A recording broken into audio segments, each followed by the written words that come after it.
Welcome to the GreatBase Tennis Podcast. I'm Steve Smith, episode 150, 150. Repeat performance. I'm going to call up Dave Secker. We're going to talk to him about tennis, college tennis and pro tennis. Dave is currently on the coaching staff at NC State, works under Simon Earnshaw, and a lot of things to talk about. Hello. David, thanks for being a guest again on the GreatBase Tennis Podcast. I'm going to get it right this time. This is my time, I'm telling you. Three-peat, baby. Yeah, this is annual. We should have you on a monthly basis, but yeah, 2021 in May and August, 2022, and then now this is going to come out June 28th. We're pre-recording. Let's start with an update. NC State. The word bittersweet. That comes. You hear that quite often when someone is part of a final, a national championship. But this might be the first time someone's listened to you. Why don't you just give the update, the progression? Or you could even go back to the connection you have with Simon together and what it's an amazing story. And we'll just get an update on NC State tennis to start with. When did we speak last? August? August 2022. Yeah, it's almost a year. It's been a busy year. Yeah, NC State had a very good year and another program best.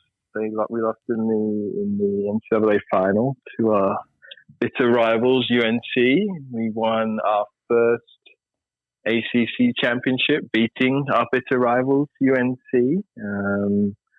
We've had seems like an incredible year with things going on. We had more new All-Americans. We've now, since I've been there in 5 years with Simon, we've now had 8 All-Americans. We had 2 new ones this year in singles and doubles, Millie and Diana. We've never been All-Americans before. And we've also had quite an incredible story in college tennis with Diana Shnaider, who came to us last August. You were a big part of that, and Natalia. And it's been quite a story in college tennis. But it's been an incredible year. The busiest year, certainly, of my college life in terms of travel and what we've had to do and the stress of things with NCAA and visas and what's going on in the world. But ultimately, an incredibly successful year. And even though it's kind of ended now a couple of weeks ago with the NCAA finals, our girls, we've won 4 titles since NCAA's finished. So we're been incredibly busy. I got home this week for the first time in a month since leaving after the Sweet 16. So it's another program best year, but very, very, very exciting, very busy, but very, very good. Could you elaborate on that? 4 titles? We won. Alana won a 25K in Madrid, and then Anna won a 25K in Germany in doubles, and then she won a 15K in singles, and Diana just won a 125 WTA event in doubles. So since NCAA is finished, wow. NC State women, and then Millie has qualified in 100K in grass last week and just lost in 3 sets to a girl ranked 190 in the world in a 250 this week. So our girls have not stopped. They just picked right up and went straight on. So yeah, there's a lot going on. It seems like I've done nothing this week. I literally got off the plane from Paris. I don't even know what day it is right now. I think Tuesday, and I've been kind of like a useless person for a few days, just hanging out with my son. But the girls have been incredibly busy, and they've kind of kept the momentum going. A lot of them have goals through the summer of what they're trying to do, and they've kept it going. So you're hanging out with your son. That means your wife doesn't want to hang out with you? She don't want to hang out with me. No, she's just teasing. Just teasing. No, their listeners, Dave mentioned a lot of first names. What I'd recommend to do is go to their website and read the bios of all the players. Another first name would be Natalia Sorokin. It's just with her in Paris. Yeah, just started with us as a tennis mom many years ago, and now has progressed as far as her coaching skills are concerned. I think we can come back to the professional side, but obviously you're going to be off to Wimbledon in a few days, correct? Yes, recruiting the big junior events that lead up to it. Diana right now is the 3rd or 4th seed in qualifying. I have a passport arriving at my house tomorrow with a UK visa in it for a young lady, which I then have to get to Europe, and then someone's going to get it from Europe back to Moscow. That's another big part of my life these days, is navigating the world of embassies and visas. But we successfully were able to get her admitted to the UK, which is not a simple process, but that was another victory for us this week. I know we obviously in the first and second episode we talked about it. Let's put a smile on your boss's face. The two of you are part of many national championships together, but he won without you, correct? He did. He won when I was a player, my junior year. He won his first title with the women when I was playing for the men's team, and then he won. Did he win after I left? So, well, your presence, you were on campus walking around, so you were part of it. I mean, I take credit for it. Yeah, I would think so. I mean, just the girls just watching you walk across the courts. I hit some of the balls that they hit during the practices for sure. So there you go. I feel like I contributed. Yeah. But I remember when he started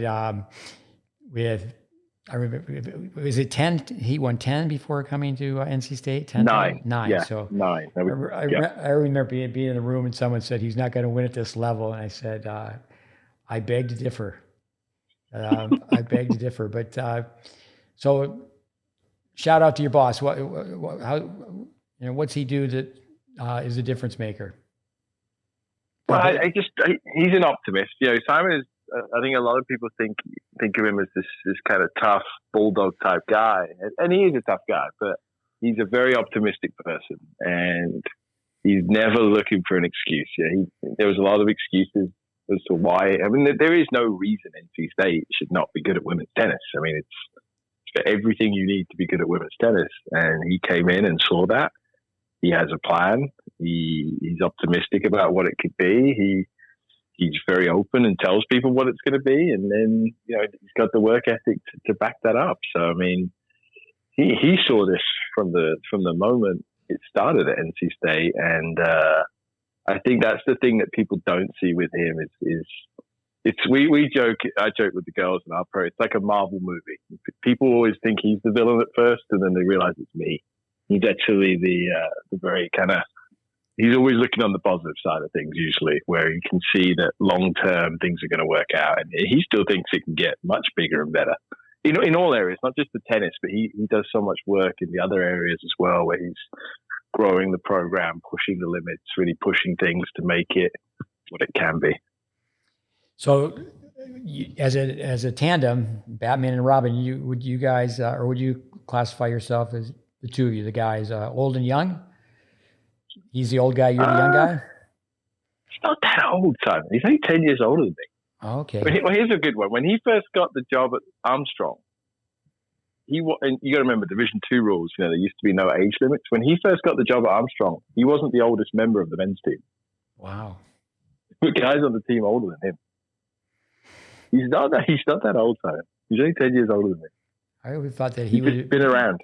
Thought he would have been a late baby boomer, maybe with one of our previous podcasts that you were a Gen X or maybe early millennial. But I'm an 82. He's a 72. Oh, wow. Okay. Maybe I'm. He's still got plenty left in the tank. Yeah, I'm not. I could promise you, after losing in the final, he's got definitely the fuse has been lit again. He's on fire again this summer. He's ready to go. I saw the final on I think it was Tennis Channel. It was Cracked Rackets. I watched it, I think, in 3 different outlets. But talk to us about that a little bit. You guys won the ACC. Was it a little stage fright? What happened? Beating UNC in the conference championship, and then losing in the final. Yeah, it was an interesting lead up to the ACC because Diana, part of what we did with her was because her ranking jumped up so high. She had opportunities to play the Australian Open, Indian Wells, Miami, and the Charleston 500. And she got to play those. In the Charleston 500, she won 2 matches. She beat In the second round, she beat a girl 14 in the world, Kudermetova. So she ended up missing the UNC match, which made it look, UNC beat us 7-0 and it looked like a little bit of a beating. But if you actually look at the scores, it was a very close match. And even though they gave it to us on the scoreboard, I think most people walked away saying this is going to be an interesting match if we play again full lineup. And then Diana came back. We played indoors against Duke. We had a stinker. And after that, it was really the end of that kind of sequence of events with the pro events. And then we were full go. The other thing people don't realize that Simon, one of his, to his credit, we play a very tough schedule. So we spent before that week, we spent 6 or 7 weeks on the road. And if you lay that in with the Indian Wells and Miami and the travel we had to do there, we were a little bit worn out. So then we came home for the last month of the tournament, and the conference tournament was at Carey, which is right down the road from us, the beautiful public facility. So we were fresh, full lineup. We came in and just ripped through that tournament. I mean, we beat Carolina badly in the final. I mean, 2 and 3 doubles was 6-1. It was like a less than 20-minute doubles point. I think it was 4-3 at 1. And then straight set wins. I mean, Dana played the number 1 player in the country, Crawley, at 1. I think it was 1 and 2 or 2 and 1. Millie and Sophie won like 4 and 1, 3 and 5. So I think they won a set. No, actually, no, they won 2 sets, Carolina, in that final. What they did, which is clever, and some people say it's a little dirty, but some people say it's clever. I give them credit because they got through it. Is they completely changed their lineup for the NCAA tournament. Totally new doubles, switched a bunch of singles, so they just avoided any of the rematches. So in the final, they kind of gave away 1 doubles, but they were very strong at 2 and 3 doubles. And I mean, obviously, you're very familiar with the way we played doubles in the NCAA final. They were ready for us. They weren't letting us take the middle. They took a lot of returns line early. They were moving before us, and they really took it to us in doubles, which not many teams do. At 1 doubles with Alana, a very experienced doubles player at 1, we were able to make the adjustments, and we had a little bit more margin there. So we were able to flip it around a little bit at 1, but at 2 and 3, we just never really caught up. And, it's when you're a team that's used, I mean, we win 90% of the doubles plays we play over the last 2-3 years. So when you get behind in that doubles point, even though it's only 1 point, it gets to you a little bit. Diana was able to win in straight to make it 1-1. We had big leads at 4, 5, and 6, especially at 4, and they turned that around. And then we blew big leads in the second set at 5 and 6, and it just became too much to overcome. We had a set point at 2 in the second set. Alana did a good job there to turn it around, but I don't know if emotionally we were ready for the final. We were, we'd been almost winning the ACC. It was like we'd already kind of won that bit, and I think they just handled it better. And to be honest, to credit UNC, even though they're our rivals, I mean, they've been the best team in college tennis the last few years. And they definitely were the best team this season. It just felt like we were the team that could beat them. And obviously we did once, so people, ourselves included, thought we could do it again. But it was a very competitive final. But I think, I looking back, if you say bittersweet, my biggest regret, I just think we blew the doubles a little bit, which is usually our strength. We got a little bit of stage fright once they went the other way on us, and then we stopped moving. And then it becomes really like this cross-court singles kind of stuff. And to be honest, they're better at that than us, and we let it get that way. You touch upon the scoring system, just for the listeners. It's a sprint.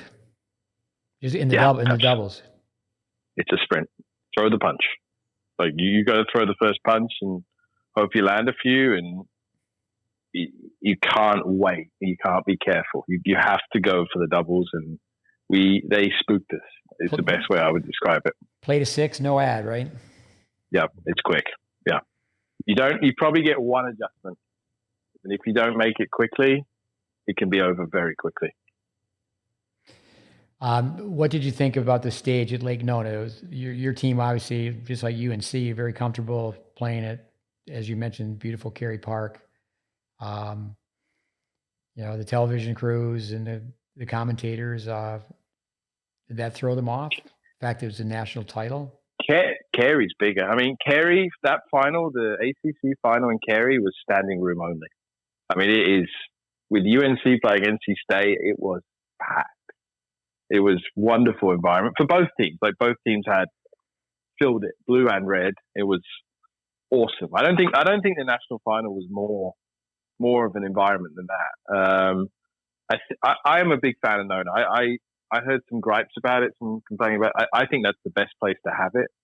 Personally, I know the weather was a bit difficult this year, but it can rain anywhere.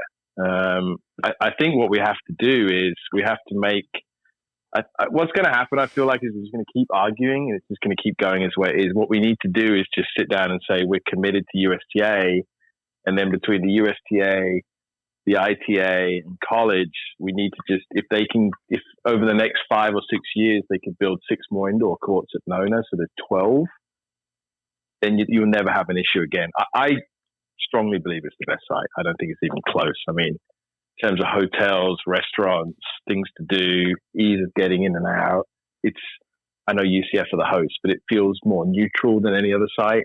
I think it's very good. And for practice, it's very, very good as well. Well, there's certainly some downtime. So when families come in with younger kids, there's so much to do. Exactly. Yeah.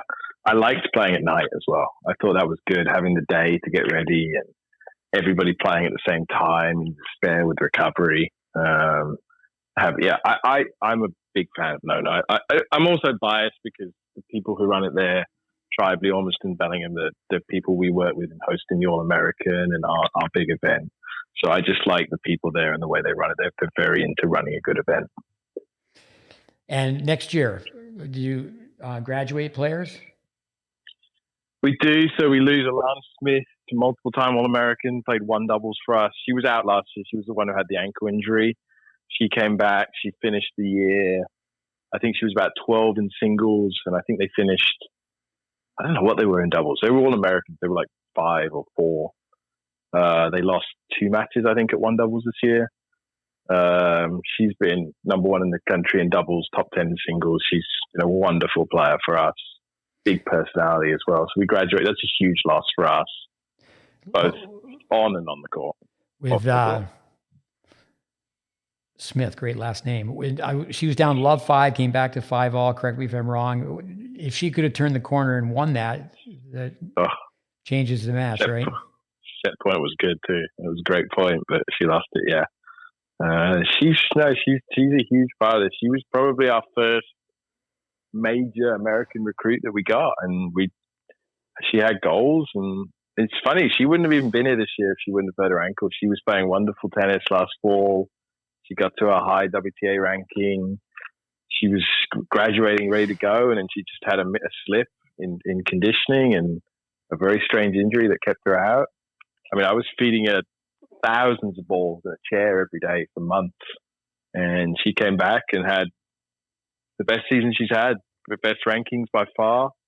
Next month, tomorrow, she'll have her best WTA singles and doubles ranking she's ever had. She's playing better tennis than she's ever played, and and emotionally as well, like the team, she's just a big character that we had for the last few years. I mean, a lot of people identify her as NC State and NC State with her. So yeah, we lose her. Nell Miller, who was an NCAA doubles champion, is graduating as well. She played 2 doubles for us. She didn't make the singles lineup. And Miss Schneider, I think, is going to be a little busy on the Pro Tour moving forward. She's winning a few too many matches. Yeah, we'll talk about her. Let's go with Smith again. Is she on chill pills? I mean, it seems like she doesn't get too nervous. So that's a good, you can imagine Simon when we were recruiting her, right? Simon is a very intense person. That was one of the first names he gave me to go watch. And he said, look, I don't know, I know this girl's good, but you got to go watch her and just tell me what you think, because it's unusual. And I went to watch her, and obviously I met her at first. I was like, okay, this is interesting. And you watch her walk around, and it's interesting. But I charted her, and I said to Simon after a set, I said, look, in the first, I can't remember what it was, 14 or 15 points, she's crossed the service line 8 times, Simon. this is what we're talking about, and this is what we need. She's got good grip. She's been well taught. She's got no major flaws technically. She's different. And at first, it comes across like she's not trying. But then when you get to know her, you realize it's just how she is.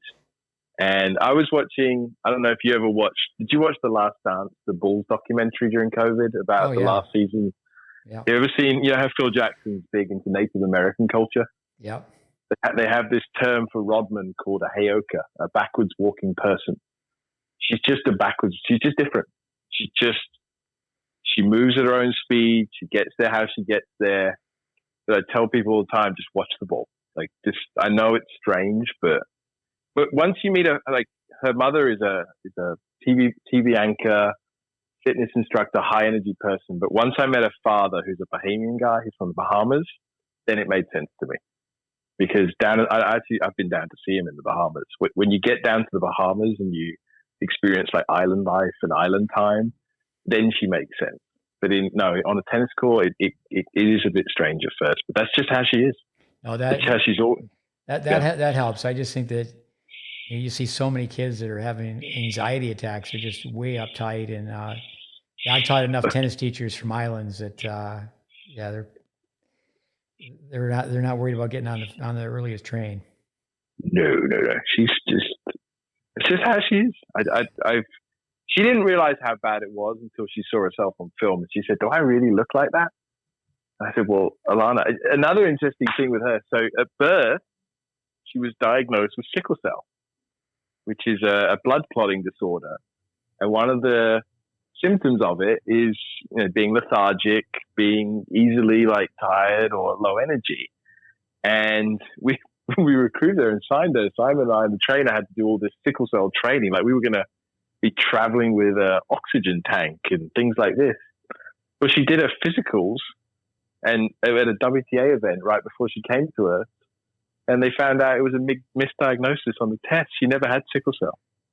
But she spent her whole life thinking she had this problem where she was lethargic because of this blood test she did when she was a little kid, when she was born, and it was a false test. So they did multiple more tests just to make sure, and it turns out she never had it. And I joke with her, I cured your sickle cell, incurable disease. But it was part of it was that as well. They just thought, oh man, I just get tired. It's the placebo effect, right? She had this thing that was making her act like that, and it never was. And she's just an unusual tempo to her, but the way she hits the ball, and if you actually see her moving when she's not between the points, she's very good. Coming from an island, I know you said Bahamas. I remember I taught a very tall player from Bermuda, and he was way advanced in school. And I asked the mother how that happened. He said, "Well, they just put him in the wrong grade because they thought he was older." Let me switch gears a little bit. So obviously you and Simon, you played for Simon, but you were in the private sector, coaching juniors. Not many college coaches today. Years ago, if someone was a really successful junior coach and they applied for a college position, they had a good chance of getting the job. But I would say now it's straight across the board that college coaches come from college tennis. They don't really, 100%. They don't come from the private sector. Why don't you talk about that for a second and how that helped you out? Oh, I think it's a huge advantage for me because, recruiting, it's a huge advantage in terms of how you're going to get someone from A to B. But being an outsider is a huge advantage because I'm not stuck because I think when you come from the inside, I think you accept that this is the way it is and this is the way it's going to be. And you accept that school X has always been good at tennis, so they're always going to be good at tennis, and that's okay because they were good at tennis when I was good. And they just do the same thing, and they're not exposed to dealing with different things, dealing with parents, dealing with the other side of the stresses of recruiting. I don't think a lot of people understand how hard it is for the players. We've got the next recruiting cycle coming up in a few weeks, how much stress that puts on the kids. I saw that when I was with the players who are going through it. They don't, it's a huge advantage to be from the outside. There are disadvantages to being an outsider, but for me personally, I think it's a huge advantage having worked in the private sector and understanding more, being forced to get an education, like just being forced to learn, and being with what Brandon and Jimmy helped me with, and learning that, look, if you can't teach a 8-year-old and you don't know the nuts and bolts of it, that learning those things to help the younger players helps me teach the players we work with now at NC State. And it's something that if you just go straight into college coaching, how are you ever going to get that experience?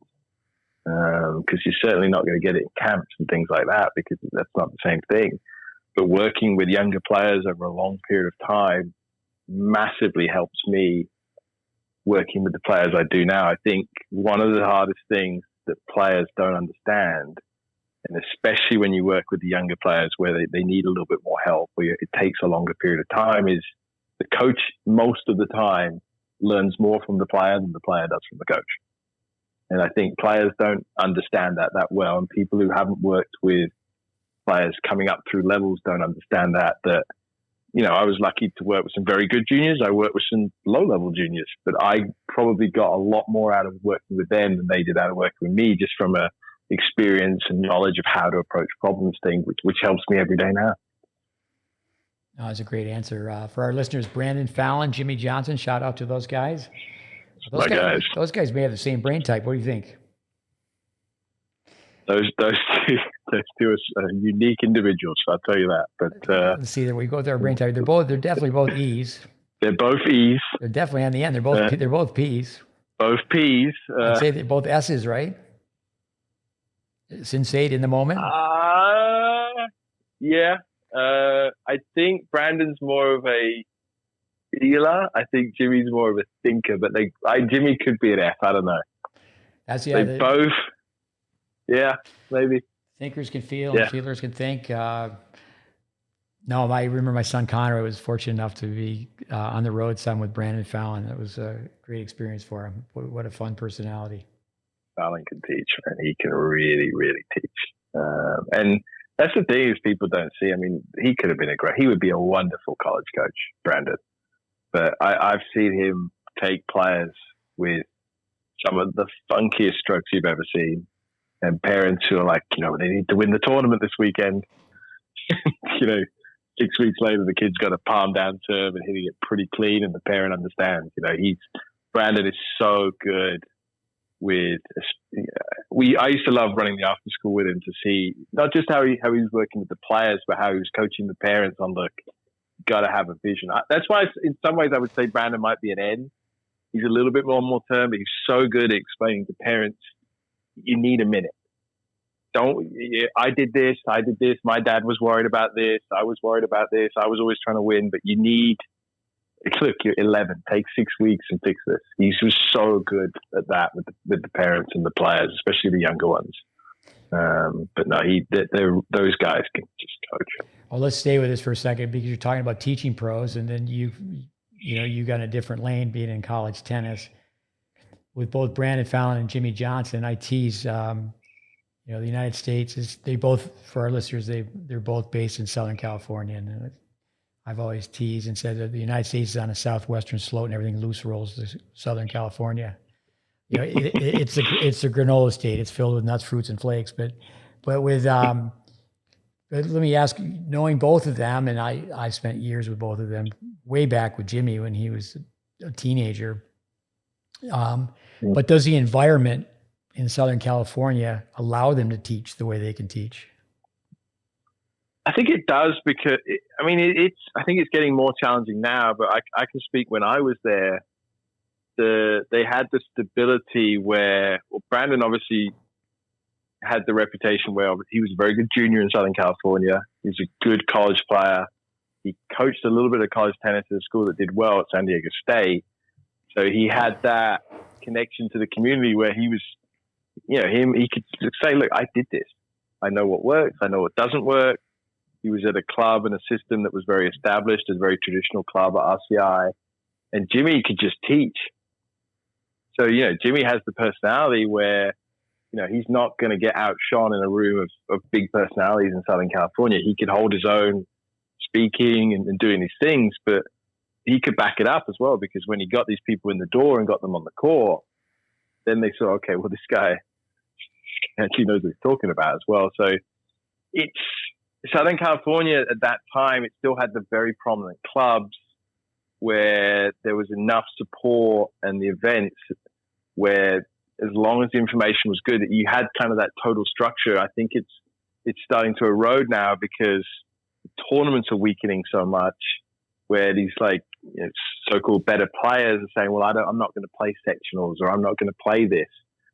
The last time when we used to go to Southern Cal sectionals, they used to have to delay the tournament or delay matches sometimes because they were waiting for all the players to come back from Junior Wimbledon. It was everybody played it.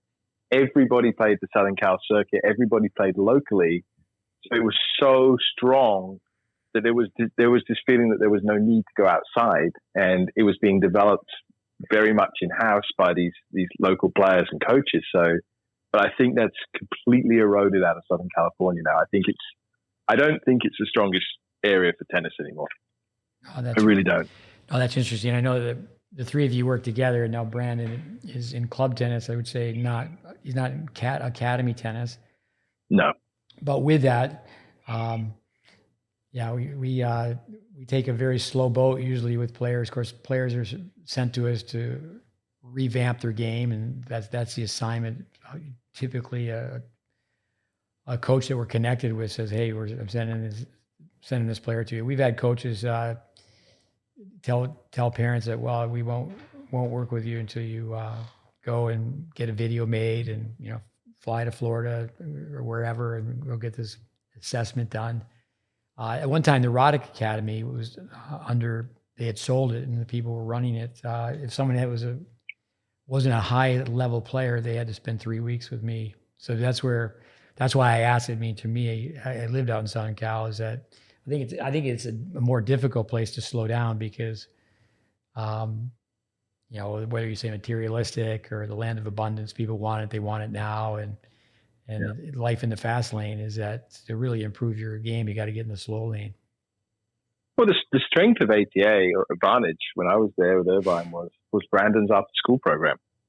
The after school program was local players that literally just walked in out of the school. Half of them walked in off the beach, but it wasn't. The after school was seen as the gem there because we were making sure on the scheduling. If you look at our after school program, Carsten Ball, if you want to drop a name, you come to our after school program, and Carsten Ball would be down on court 9. The guy was 50 in the world, just coming off the tour. He'd be working with players in the after school program. We were very motivated to run the after school program. Brandon ran it very well. It was a big deal. And the idea was the after school program would feed the full-time program. Now, obviously, people came into the full-time program as well from outside. But the after-school program was really the base. Is we would get them at a young age. We were all pretty uniform on the language of what we were going to be doing. It was going to be GreatBase, and that was how it was going to be. And Jimmy supported it very well. Mahmoud supported it very well. But we were totally into that after-school program, and the best players we had came out of that. Obviously, people once it did well, it grew, and other people wanted to be more in the full time, or as players got older, they could get more into the afternoon program. They could do zero period and get out earlier. But the reason it was so good at ATA for a while there was that after school was the backbone of it. No, I think that's great for our listeners to hear that, because a lot of people are going to go to Southern Cal to the snowbirds. They're going to find their way to the sunshine, and when they get there, they're just eager to play tournaments, and they may not have the game. But I remember watching Sid Ball play tennis, teach tennis. Carson Ball, what a physical specimen. Oh my God, that's the serve on that guy. He could have played baseball or football. When we used to go to the beach and throw a football, that guy, his arm, the way he threw a ball. His father used to have him and Phil Dent. You ever seen the racket that's hinged?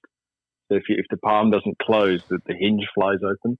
Yeah. They had this great serving racket. It was awesome.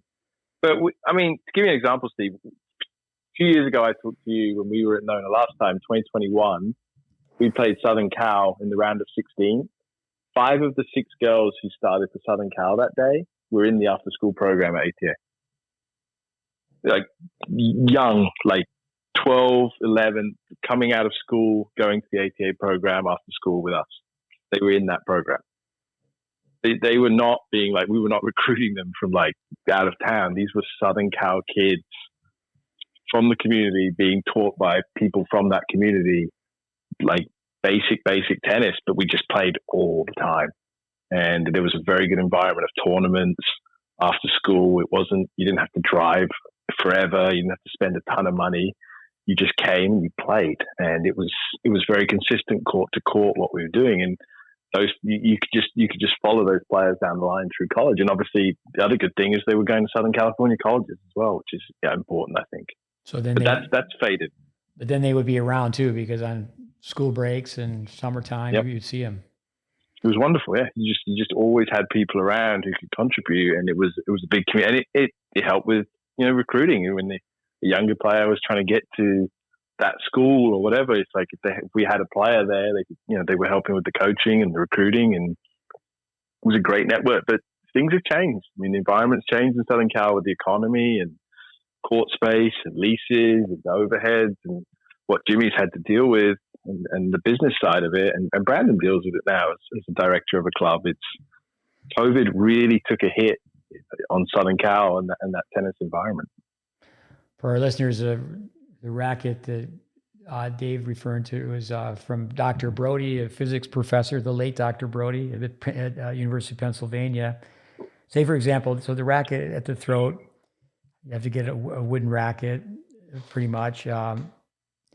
And you have it on hinges, but if the palm is down, then all the energy goes up. So then you can serve with the racket. But if you're say, for example, have a regress palm up, where you see players even today that are successful, but they'll like, say, for example, Swiatek from Poland, a little bit of a hitch, and you see the racket. The racket face could be closed a little more at the top of the swing. I mean, even the very best could tweak their technique, but that's a great teaching tool.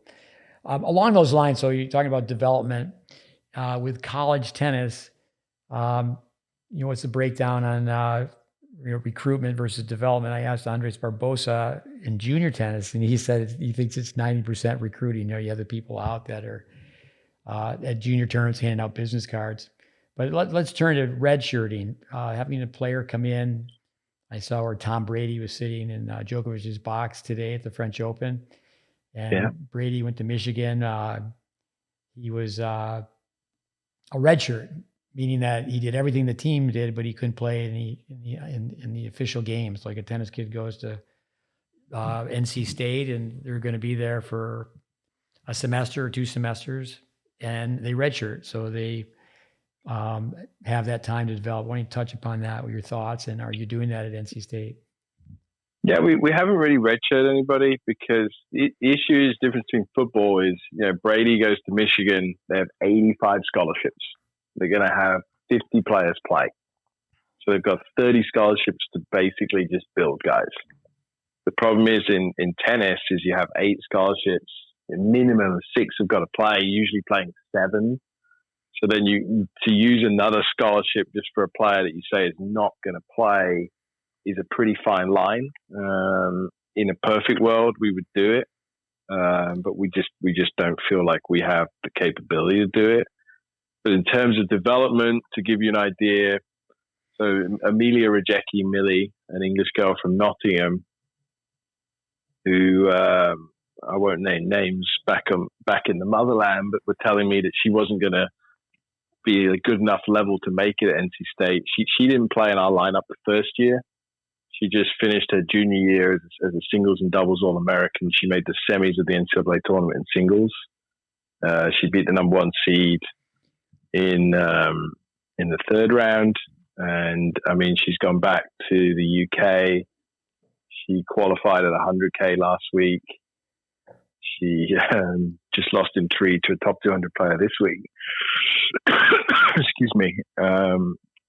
We had a long-term goal with her.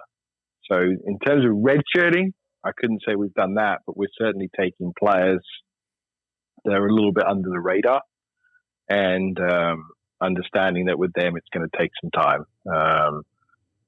all the, I mean, we do a lot of metrics. We do a lot of measurement at NC State. We think it takes, for us to really make significant improvement with them, we think it takes till year 3. It takes at least 2 years of really going, and really 2 summers where you can get the slow work as well, but at least 2 years to really get the player where, you know, we would say they're kind of well-rounded. And at the point where it is just where, okay, we really now need to get to the point where you can do it in match play and you're playing enough where you can develop the same muscle memory under pressure. Because it is different under pressure to doing it in practice. We know myelin grows at a faster rate under pressure. I think you might have told me that once or twice, but it does take a bit of time first. So it's not really redshirting with us. It's more understanding that the first 2 years, it's going to take a minute, and we're quite patient with that. I have a follow-up question to the redshirting bit before. Explain to the listeners, slow in the summer, slow work. What do you mean by slow work? It's about to start. I mean, camp starts tomorrow. Players will work camp. They'll be teaching GreatBase principles, Braden strokes. Some of them are smart enough to figure out that they're working on their game, not necessarily the campus games, even though they're teaching the campus. But, you know, I mean, what we're really, you know, recruiting has gotten better at NC State, where we obviously get a certain level of recruit now. But before, we had to really kind of identify athletes who had holes maybe in their game. And, you know, you can't take somebody, an 18-year-old, bring him in the middle of August, go to a tournament 3 weeks later in September and say, okay, remember how I said you need to take the backhand high when you turn now? Let's do it under the match. It's just not going to happen. You know, you need to go through basically a year. I think the first year, a lot of it is like tactical and fitness, where they understand the flaws, they understand they have them, they understand where that's showing up tactically and the way they have to play. And then in that first and second summer, really slow, and the winter break as well, but slowing down and just saying, this is the focus. And someone like Millie only sliced the backhand when she got to NC State. And people would say, well, she had a forehand. She was running around hitting forehands because she didn't have a backhand. Like, hitting a lot of forehands is not a tactic. It's just hiding a flaw. So she had to spend years really developing a backhand. And Millie's a very hard worker. And she spent 2 summers here working on it. And she goes out, she works on it on her own. She understands the routine she has to do with drop feeding, when we're doing individual work, when we're practicing. She understands what, you know, the shadow swinging, that, what she has to do, but she's done it. And now after 2 years, she has a backhand, and a backhand that holds up under pressure. And you know, that doesn't mean there's not been wobbles, but she broke the record this year for wins in a season playing 2 and 3. I mean, she won over 40 singles matches this year. In college tennis, that's a lot. There are players that don't win 40 matches in their college career. She won 40 singles matches this year, over 40. I don't know what the number was at the end, but she can hit a backhand now. And that's development. It does take time. And it's not that glamorous, but a lot of that work is going to be done these next few weeks. The nice thing now as well, now that COVID's done, COVID hit us hard with this, but our freshmen for next year, for fall, they'll be here in 2 weeks checking in. And we will work in, they've been doing, you know, tennis intelligence implied. We do a course every week since they signed last November. Every week I send them 2 or 3 videos. We do a review, we do a test. They know the terms, they're learning the basics, they're learning the language, and you know, they'll get here this summer and we will start getting to work on those things. And the first thing we'll do when they walk in the door is we'll film every stroke. The first year, obviously, it's not as smooth, but by that second summer, they're going to know exactly what they're going to be doing all summer. So no, the summers are huge. Yeah, but so many points you're making. I want to come back to, you said Braden strokes.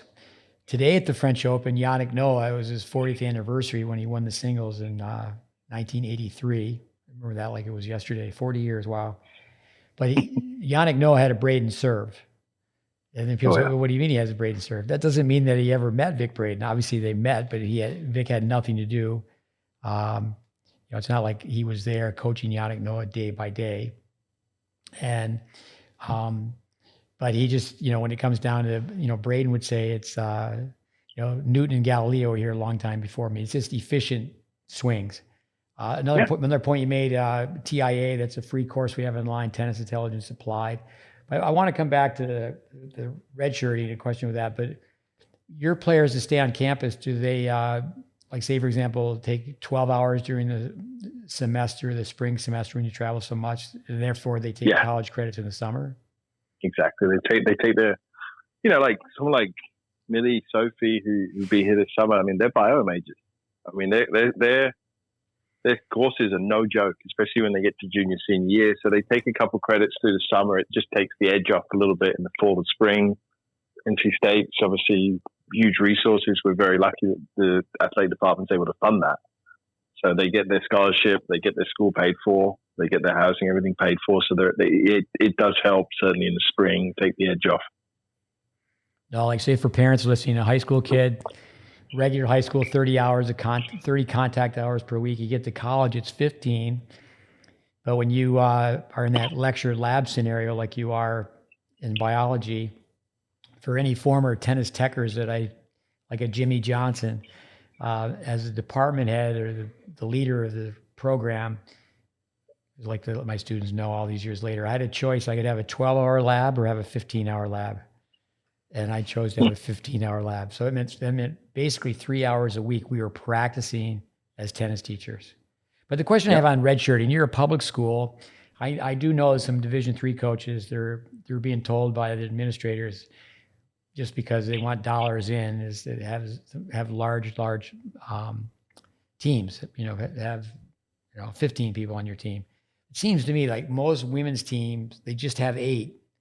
But roster management, does your school say, okay, you can only have so many? And if as a public school, don't you think there'd be some positives in having like 12 players on the team and taking some high school project players from North Carolina and seeing what you can do with them? For sure. I mean, Chloe Henderson, she walked on and she's a project player. She's a 9. We have 9. We have an extra one coming. We'll have 10 this year. Okay, so you do. There's absolutely, we're trying to do it, and there are huge positives to it. And look, a walk-on who's working on their game for a year can still contribute massively to a team. I mean, someone like Chloe Henderson is a huge positive to our program. It's just, what it really comes down to is just division of resources. There's Simon and I. And the more people we the more our time gets chopped up, right? And that's what it really comes down to with Simon and I is we're trying to do a lot and put a lot of time in with the players. So each additional player we have, that just divides up the time a little bit more. We're pretty extreme with the scheduling, especially like this year, what we had to deal with. I mean, it wasn't certainly in the job description 5 years ago that I was going to be out for a month this year at Grand Slams. That wasn't really, it was more than a month. I'm sorry. It was almost 6 weeks this year. I was missing from the NC State at Grand Slams. That's a little unusual. So it just becomes down to division of time and how we manage that between Simon and I with the players, because there's 2 of us. The bigger the roster gets, the more we have to give each person the time that they need as well. So that's really where the challenge sits for us. Well, and I think Simon, I would say that he's a realist, not an idealist, and the realist will win. I mean, everybody, I think, would agree that a lot of tennis players need a reality check. And I know with boys, so many boys, D1, as they end up going to schools that are above their level of play.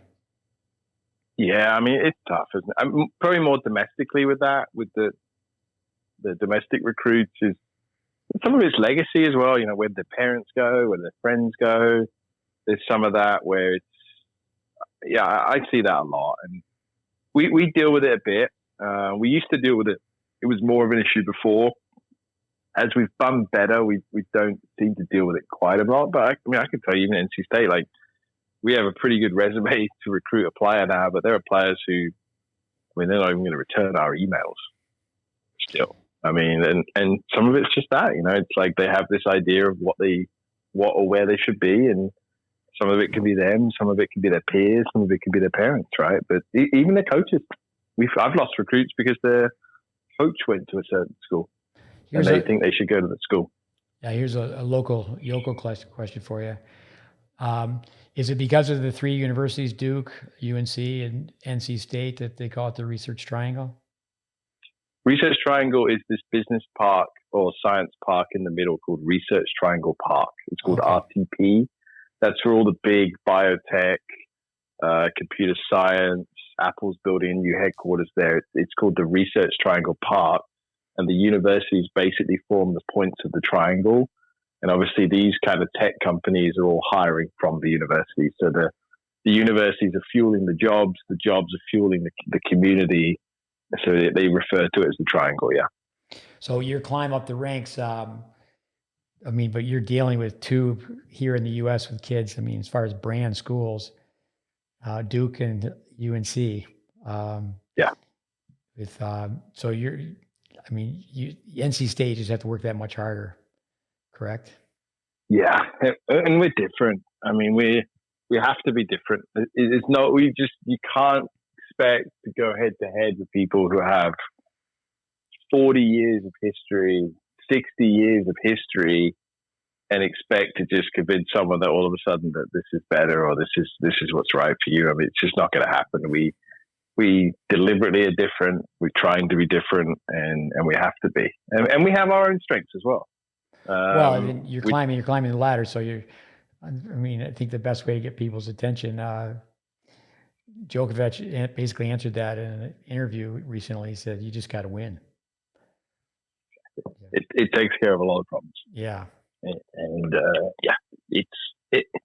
we have our own advantages over them. They have advantages over us. But in women's tennis, I think Duke, our record against them was like, before we got here, I think our record against them was like 1-72. So if you're talking to, if a recruit says to them like, oh, well, if you just say to the recruit like, well, do you want to go to the school that won once, or do you want to go to the school that won 72 times? Yeah. Like what are we talking about? But yeah, changing that is not easy, but it's fun as well when it does change a little bit. Oh, and I think when we beat, it's the other programs winning too. I've been told that they're really good. If a school wins the national championship, say Clemson wins the national championship football, that's going to help every program recruit. Oh yeah, absolutely. No, I mean, look, it's great. It's hard, being in the same town as them. But the reality is they're both top 5 every year that we've been in. We've all been top 5, so you're splitting hairs at that point, and it's a huge strength for the area because you have top competition right here. We feel bad for like a Wake Forest has been a top 25 program every year I've been here, and they haven't won a match in the state in 5 years. I mean, it's a positive, right? You want to be in the strongest area because it's the most exciting thing to be in, right? And it's better for everybody. It's better for the coaches. It's better for the players. It's great because people want to come here and play tennis, and teams want to come in and try their hand flying into RDU and going up against these teams. It's a positive. It's tough. It's definitely a beautiful part of the country. Oh yeah, it's wonderful. This time of year, it's a great place to be. Let's touch on doubles. Currently, I'd say always, I'm working with a lot of boys that are very good tennis players, and they're snobs. They just D1, D1, D1, and just turn their nose up at D3s. I watched the D3 men's. I watched the D3 women's. We just had Dave Schwartz on a couple of weeks ago. Yep. With, it seemed like almost every time, every point, both sides of the court. Your comment on this, they were playing I formation only, maybe modified I for our listeners. Yeah. And the server was staying back, hitting a big serve with the new rackets, the new strings up the middle. And just what's your comment on there's like so little serve and volley? I mean, it's woeful. I understand. I mean, look, we don't serve and volley, so I'm not going to be hypocritical. But my players understand that they can hit a serve, a ball, and then a volley if they're not comfortable serving and volleying. I mean, you do one bounce doubles. I know you try to do that every day. We practice two bounce doubles every time we play doubles. Every time we practice doubles, and that is our philosophy on how to play doubles. I was obviously quite fortunate to be at the French for a while. My junior coach has worked with Piers and Murray quite a lot, and I've watched a lot of the Cahiers. We use like the ropes, like Louis Cahiers. I think his system of the ropes and showing players like here's where the ball can go, and here's where you need to understand. It's just the basic geometry of the court. So I went and watched Murray play, and Venus was telling me, Murray's so good at the system. Just watch, he'll put his racket there before the ball is even hit. And I went and sat courtside and watched Murray play doubles. Ultimately, there's just no way around it. The team that gets to the net and understands the basics is always going to have the advantage. It doesn't mean they're going to win every time, but they're always going to have the advantage. 2 up is always going to be the best formation. But I think the hard thing for people is understanding that 2 back is the second best formation. Because most people, even the ones who stay back will say, so if you say to them, so is 2 back the best formation? Oh, yeah. 2 guys at the net, 2 girls at the net, that's the best. And you say, well, what's the second best? They'll always say 1 up, 1 back.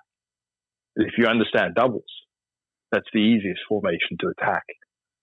So 2 back is better if the understanding is that the 2 back are trying to get up together and come in together as a wall. That's always going to be 1 up, 1 back. But everybody is playing this 1 up, 1 back stuff, and it's just so easy to get through. It doesn't mean you're going to win every time, but it's just so easy to attack, and the good players can just pick it apart. But no, it's not getting better, the doubles. I'm very sure of that. For our listeners, Louis Cahiers works with the English tennis, the British Tennis Federation, but French Canadian. For the longest time, he ran what was called the action method in Canada, and I've trained a number of Canadian coaches go back decades, and many of them had their kids be, top 2, top 3 in the country, and but the listeners, that you can go to YouTube. It's amazing what you can research almost everything on YouTube, but you have to listen carefully when Louis is speaking. He says you have to understand I'm working with the best of the best. He's working with elite players, and I think that sometimes really gets lost in the translation. The kids have so much access now to visualize, to watch, their phone. I mean, they just watch all these clips, and actually kids don't. I've even been told with our conversation with Steve Robertson, Gen Z, they don't sit and watch a movie from beginning to end. They just look at the movie in short clips on YouTube. And, for sure, and they're on their phone in between. So it's not like they go to page 1, read the book, and go to page 2 and page 3. But with that, in the developmental stages, like the 1 bounce doubles in practice. I mean, if a kid is trying to learn to serve and volley, it's a great comment on Austin Krajicek. He serves and volleys every ball, but when he first was introduced to tennis with us, if you serve and stayed back, you lost the point. If you served and stayed back, you had to go to the technical courts, and people didn't want to go to the technical courts, which was really good for them. But this is how you're going to play, and it's all programming the brain. But if kids are on the men's side in the Division III tennis, especially obviously in the nationals, it's very respectable tennis. But just that one formation over and over again, and no variation. But that was. Well, I think it depends. What are you going to make them fearful of? Are you going to make them fearful of not going for it, not going to the net, or are you going to make them fearful of going for it? So for us, we're going to play 2 bounce doubles. We're also going to play first serve, volley, second serve, return volley. So I understand some players who've not serve volleyed, they're not going to feel great hitting a second serve and going to the net because it's not like the greatest for their health, like just getting a ball ripped at their ankles. But the returners, A lot of our players return very well. They're very comfortable taking that second serve, tacking through the middle and playing. So we'll play first serve volley. And to be honest, the partner should get the ball, and second serve return volley. So they have to be, they are fearful of not attacking versus being fearful. I think a lot of doubles is played now not to lose. They're just scared to go for it. But the thing I like most about Kaer, the way, if you just put the ropes up, the players so quickly realize if it can only go here and here, I'm standing in the middle of that rope. Because most, I'll go to San Diego in a month and watch hard courts. There will be seeded players who have one of their feet in the doubles alley when their partner's serving. It's like, well, what exactly, or where exactly do you think the ball's going? So it's what are they going to be afraid of? Are they going to be afraid of making mistakes in doubles? Are they going to be afraid of not going for it? And I think if you can get them to be afraid of not going for it, that long term is going to be better for their doubles. I have the wonderful pleasure of watching flag football right now. And my son plays, he's not the quarterback, but the kid a few doors down plays quarterback. And he freezes when the guy's not open. And I'm like, I just yell and throw it. I don't want to get an interception. Just throw it, dude. If they get the interception, go for it. Just throw it. Like, it's better for you just to throw it, screw it up, but just throw the ball. Don't worry. If you see it, just throw it. But that's the big thing in doubles, is if you understand that the aggressive team will win most of the time, just get them to be scared for not going for it. I think that's so important, but I don't think that's being taught that much right now. Let me go over a couple of points you've made just to reinforce what you said. How old is your son now? He's 6. Just turned 6. I hope he has his mother's talent, right? I hope so. Otherwise, that boy's got no chance. Anyway, go back to the brain typing. It's always fun to listen to Andy Fitzell, Ryan Leaf, and Peyton Manning. So you think about throw the football. It's like almost every quarterback's at ESTP. It's just amazing. But they have to be, right? The Jays, they're not flexible. They're like, they want to throw it to this guy. This guy's not open, and they're stuck. They have to check check and look off the next receiver. But the term "go for it" for our listeners, Casey Curtis, that's a big thing that he wants kids going for shots. Just go for it. I mean, have some fun. Jim Lair, the one ball blast or the forever push.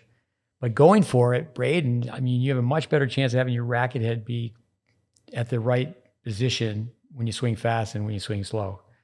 So you had to go for it. But another thing, when you mentioned Louis Kaye, the ropes, we put the 5 cones on the court, the percentage post, the center mark, the 2 treasures. What Dave's referring to is ski ropes. And you can actually, just get some rope, and you can have a player, you got to always be careful safety, but you just hold a player at each baseline. You get 4 of them, you get 2 ropes, and then you say, okay, now bring the ropes in. Junior tennis players just don't see, the parents as well. And it's not, I'd say teaching pros too, but the teaching pros should know better. The pros play the ball so much up the middle. And I'm talking about singles now. But the ropes are a great teaching aid. Not only one of the hardest. I was just going to say is that the teaching aids too, like, Vic Braden had Tracy Austin hit over balloons, but Chrissy Ever, her father, put up a second net. The camera shooting from up above. We talked about tennis on TV. And I mean, today, Casper Ruud and Novak Djokovic, those guys are hitting the ball so high over the net. And, and it's amazing. The book Moneyball, it's amazing. I know so little about the sport. I've been in my whole life. That height equals depth. But go ahead. Go ahead. No, and you touched on it earlier, like learning to teach in the younger environment. I mean, I have 2 Home Depot brooms. That every individual you're going to watch an NC State player get, the brooms are 5.5 feet, 6 feet. They go right in the middle of the net. The players understand that's the height target. We use the ropes. We use cones, but when you talk to parents. 2 things every parent has a problem with. when a player comes to NC State, I deal with this whether it's our number 8 or our number 1. Why are you telling them to hit it down the middle so much? And why are we lifting so many weights? Because that's a hard thing for people who haven't really been on the. I would say for the less experience, for someone whose maybe parent didn't play at a higher level, that's a hard concept, is hitting it down the middle. Yeah. Because it's instinctual. I think it's like you should hit the ball where the other player isn't. But that's a very hard concept. But in singles and doubles, the most important target is the middle. You have to start with the middle. So the broom, you hold the broom up and they have to hit over the broom. I stick the broom in the net. So I just fold the broom into the net, 1, 2. It just sits there. So if we're doing a drill, when we're doing our warm-up drills and the drill sits right at about my eye levels, it's probably about 5'8", 5'9", and we're basically just telling players, look, from behind the baseline, if the ball doesn't get above your eyes, it's not a good shot. Now, we want you to hit the broom hard, but you've got to let the ball get up. You have to have, I think the air target is one of the hardest targets for players. I think they understand, like, the percentage post makes sense to them. When they're coming forward, like the holding the line or like they're hitting the middle of the service, that makes sense to them. But I think at first, a lot of time, the air target is very hard for players. And I think for younger players, the air target is very hard. Some of it's what you said, like you watch it on TV, it looks very different. And obviously, like seeing the target through the net is very different, is very confusing to players. I know in California, we used to put sheets over the net so they couldn't see the baseline to try and help them with that. But the air target is very hard and the middle target is the most important. I mean, like the Lendl grid is one of the very first videos we're sending to a freshman. The Lendl grid, I think, is just, you see it with like Djokovic. We'll send the Lendl grid, and then I have a film of Djokovic. He played a final last year against Cilic, as to how good he is in the middle of the court when he needs to be. And obviously there's influences with him from Lendl indirectly as well, right? But the middle of the court, it has to be the start of it. And in doubles, the middle is everything, right? Yeah, very quickly for the listeners, the Lendl grid, it's on the course Tennis Intelligence Applied. Raul Fonseca has passed away.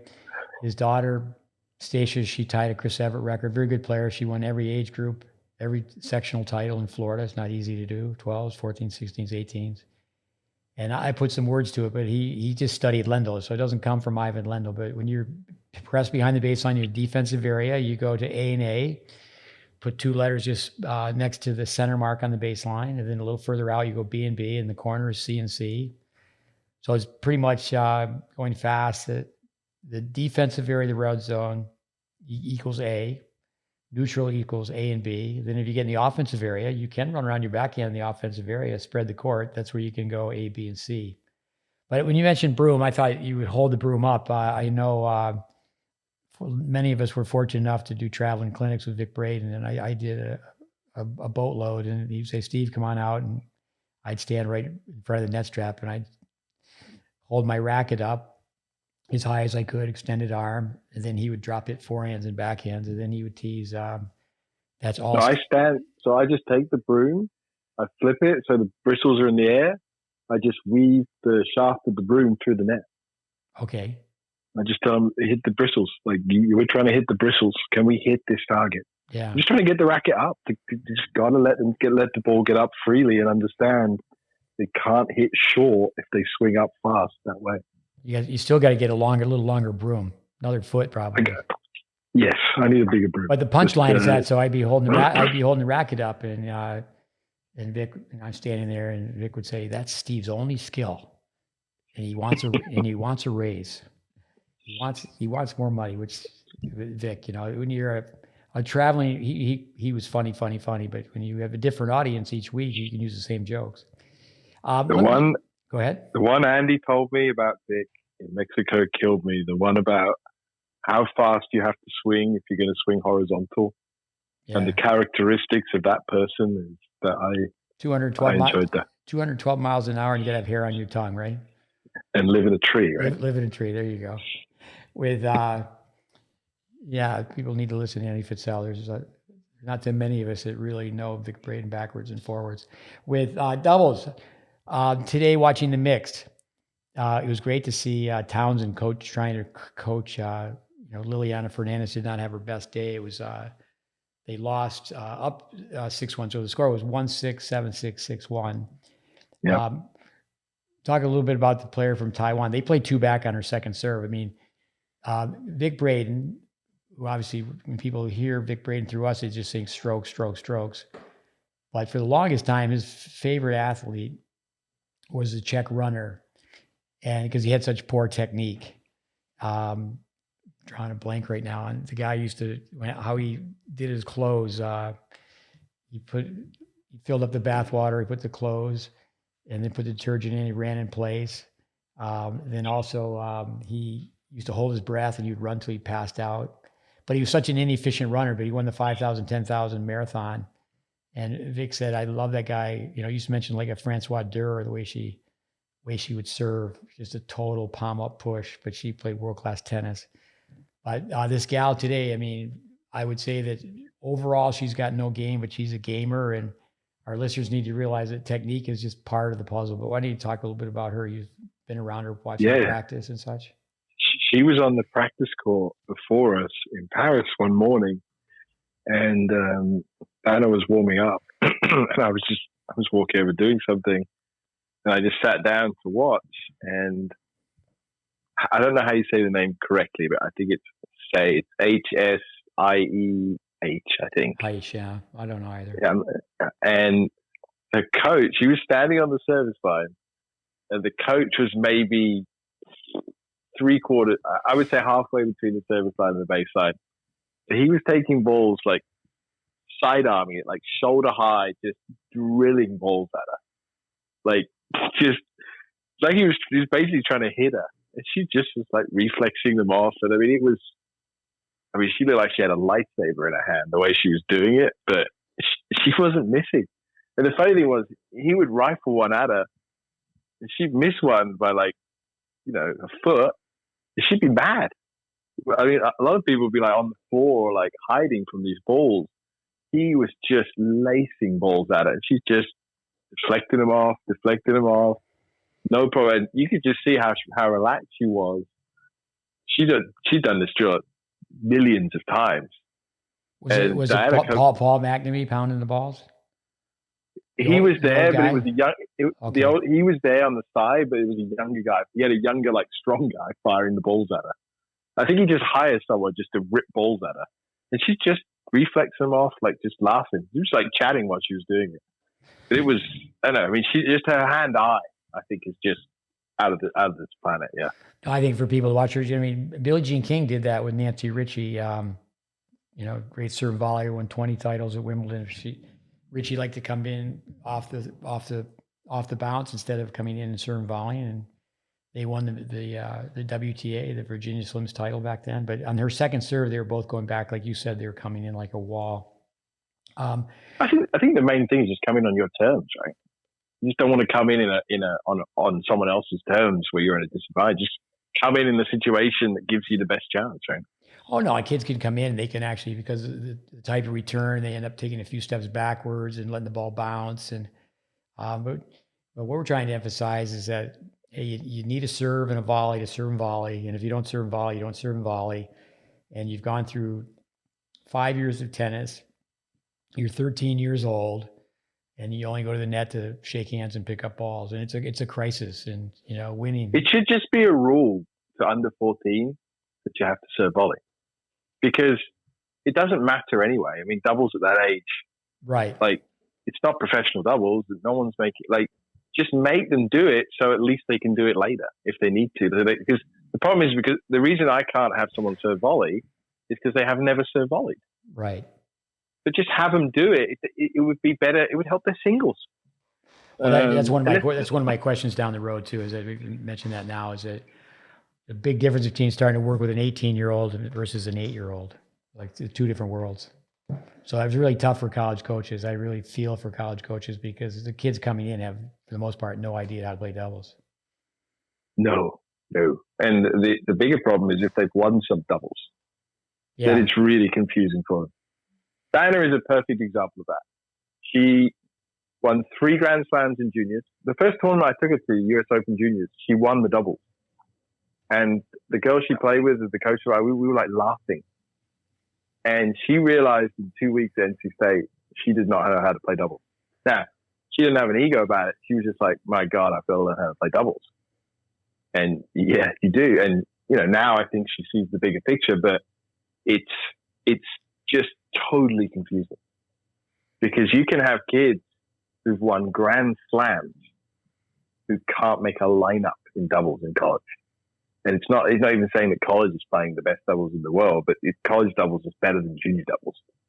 But it's just a frightening lack of options that they have because of what? Like, what's the harm in playing 10s, 12s, and 14s serve volley and developing some skills? Like, if you lost every single one of those matches, it would help your tennis later.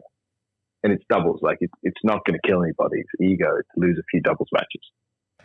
Yeah, that's well put. I'll say this. I'm still racking my aging brain on the Czech runner. All I can think of is Gilda Kermadec, who was a French cinematographer. But I could call Chad Burial, who we both know. We worked with a British girl. She won national doubles 18s and won it at Wimbledon. And poor kid, she just had a forehand, but she didn't know it. But she was a national champion. So yeah, they get so confused. Respect. Break it down. If there's 2 types of coaching, one, the coach who goes in and tries to, get love first versus respect. I think that most people would say, well, you go in and get respect first and love second, a combination of both.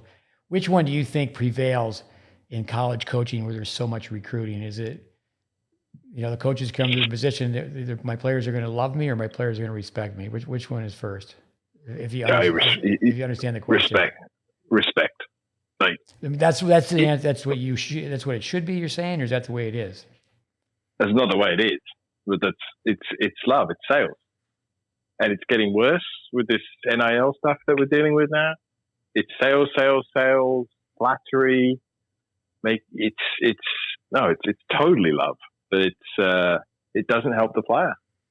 And you're seeing that with the amount of that people are transferring and switching because people are getting sold on just and the money that's getting involved now is making it even. It's like, well, now not only am I telling you you're great, you're gonna be great, and now with these NIL deals, people are saying, well, you're worth thousands of dollars. That's how great you are. But then the problem is, the player gets on campus, it all falls apart, and it's the same thing, right? It's totally confusing. Well, what went wrong? It wasn't based on a solid foundation. We joke about the GreatBase, but the fundamentals weren't there. And then there's no respect. Then you got problems.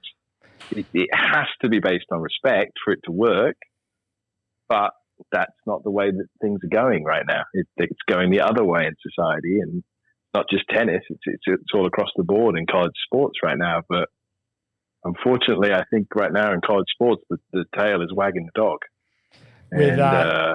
With our niche audience, so maybe I shouldn't ask this because this is going public. But certainly during the recruiting process, you and Simon, I mean, obviously you guys are grounded and so based on honesty, integrity, but you get them on campus before you really tell them how bad it is, right? Yeah. We want to get them on the campus, but we're trying to figure out. Simon's very good at weeding them out. Like, you're not gonna trick him on a phone call. He's got the questions. He's done his homework on you, and then when you get in the office with me, I'm gonna have the film of your game, and I'm gonna take it apart and put it back together, and we're gonna have an honest conversation. And the type of players that we're attracting are the ones who, let's be honest, the reality is they want to be criticized. It's not about being harsh on someone. It's just about saying, here's what you've got. Here's what you're going to need if this is what your goals really are. And you tell us if you tell us this is the goal, this is what we're going to do. But this is what you have, this is what you don't have, and this is how we're going to attack it. And then it's up to the player and the parent to do what they want with that. Some will say, yeah, this is what I want to do. And, I think you can help me with that. Great, let's go. Some will say, yeah, no, thank you. And that's totally fine too. But no, that's really, we are a niche with that in recruiting as well, because we understand that that's not for everybody, and that's not what everybody wants to hear. But Dave, it's okay. Let me ask you a question.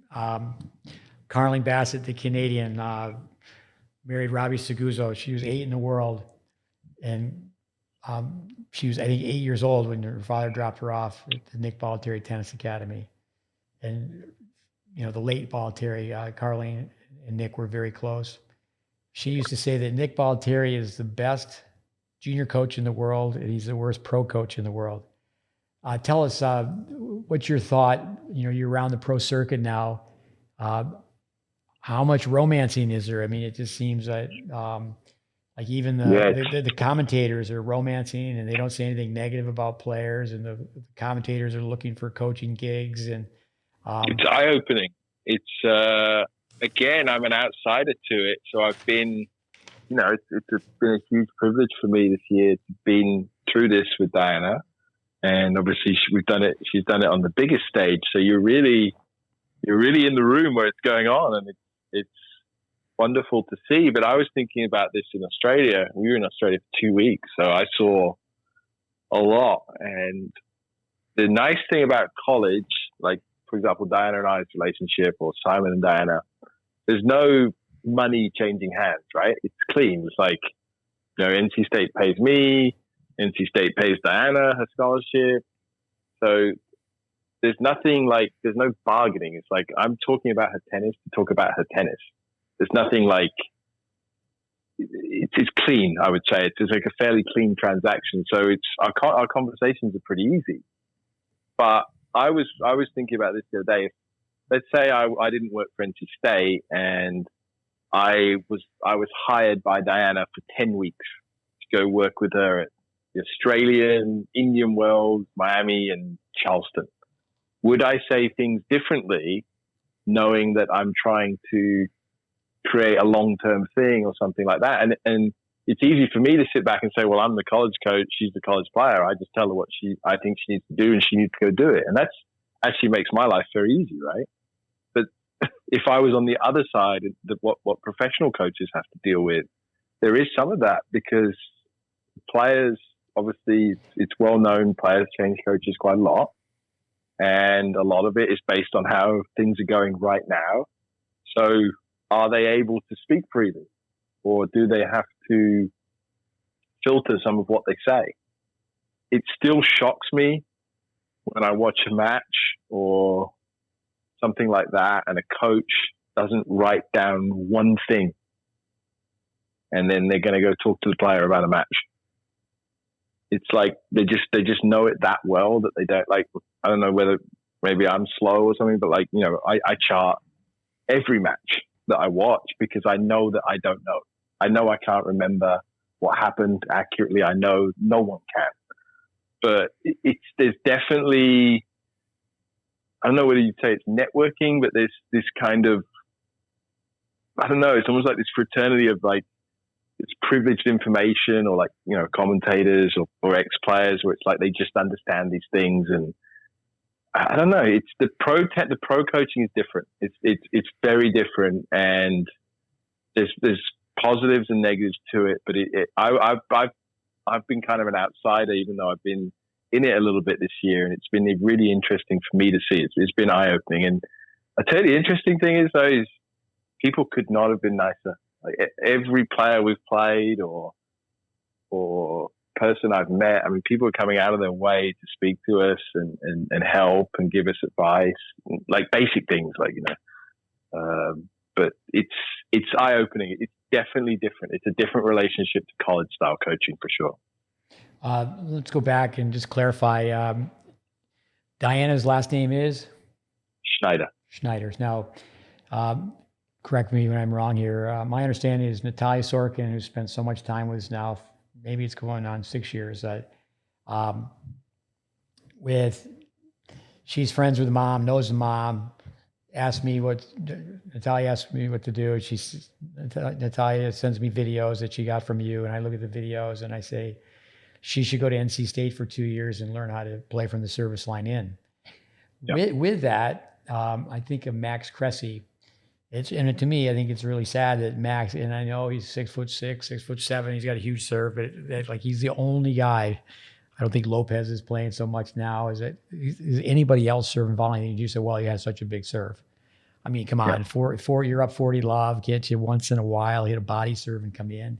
Even today, those two great champions that add, some patterns to your game. But with Diana, I think of Max Cressy, somebody who's been a guest on our podcast, was an intern. Now he's the assistant coach at Dartmouth, Raleigh Grossbaum. And what Matt Clore, Andy Fitzell, and I recommended, as I said, this guy, he would love to travel with you. He's a young guy, and he says, there's the mothership. I mean, I know in your Australia, you met Craig Tiley. Craig Tiley and I one time it's like, okay, let's do this thing where we have a base in Florida, and the young coaches traveling on the tour, they have a home base to go to, but it's a base of information. Yeah. And it's just interesting how so many times people progress. We had a session on just being a sparring partner. But in other words, strokes, you think of a Jack Kramer, he wins and wins and wins. Even if he loses, he's going to take a shower, deal with the press, and he's going to go right back out to the court. And there are just certain things that players need to do every day. Now that she's going to tell us where she is with her ranking and where she is as far as pro tennis, is she going to spend time around you? Because in my opinion, would be she needs more time around you and what you're doing at NC State. Yeah, she needs more time. I mean, she's totally into it. The information. I mean, the nice thing, you talk about recruiting, like the nice thing we did a couple of calls after Natalia and you introduced us with the family and her. And she, there was logistics to it, like how does it work? What can she do? Eligibility, events, this kind of stuff. But once we actually got to the in-person meeting, I met her at the French last year. The only thing she really wanted to know was, what would you do with my game? Like, she has a regress palm up, the serve opens at the top. And she was having pain in the bicep. She was pretty much just a clay courter. She had, she didn't take the racket back high on the backhand. She had she had holes. And she just said to me, we did a few Zoom meetings with Simon, myself, and the family. But once we got to actually meeting in person, she wanted to know, like, what I saw in a game, what we would do, and how we would do it. And we had a couple of long meetings about that. And she that's basically said, I just want somebody who has a vision for what I need to do and how do I get to the next level. And she also understood I have to learn how to play on hard courts. Like, I can't just sit back here rallying with people forever. And so it's a good thing with her and the family. They had a plan. They knew, like, okay, she's done very well, but there needs to be more. So they were totally committed to that. So that makes life a lot easier. She was about 280, I think, when she came to us. Today, I think she sits at about 90 in the rankings. And she hasn't really played. I mean, she's played 5 events this year.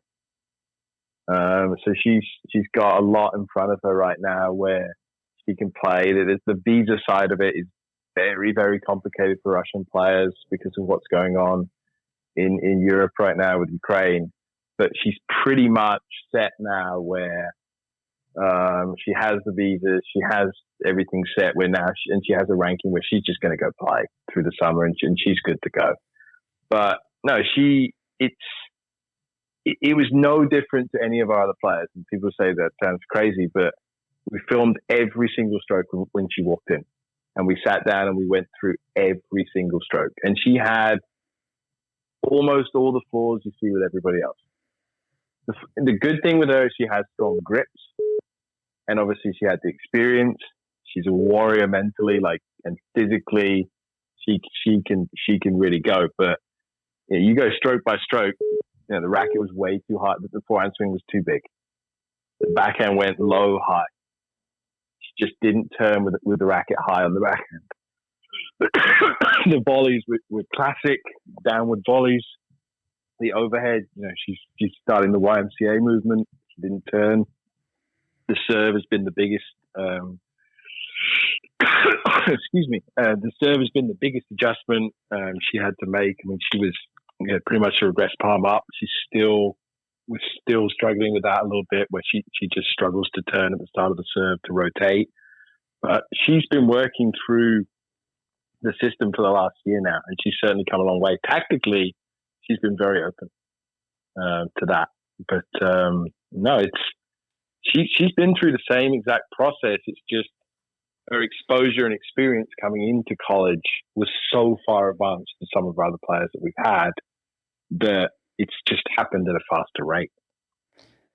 Let me say this for coaches listening. Number 1, film. Number 2, film. And number 3, film. Film. I go back decades now, and one of our trainees, very, very knowledgeable. He was with us for years and years, and he's fortunate enough to spend some time with Braden.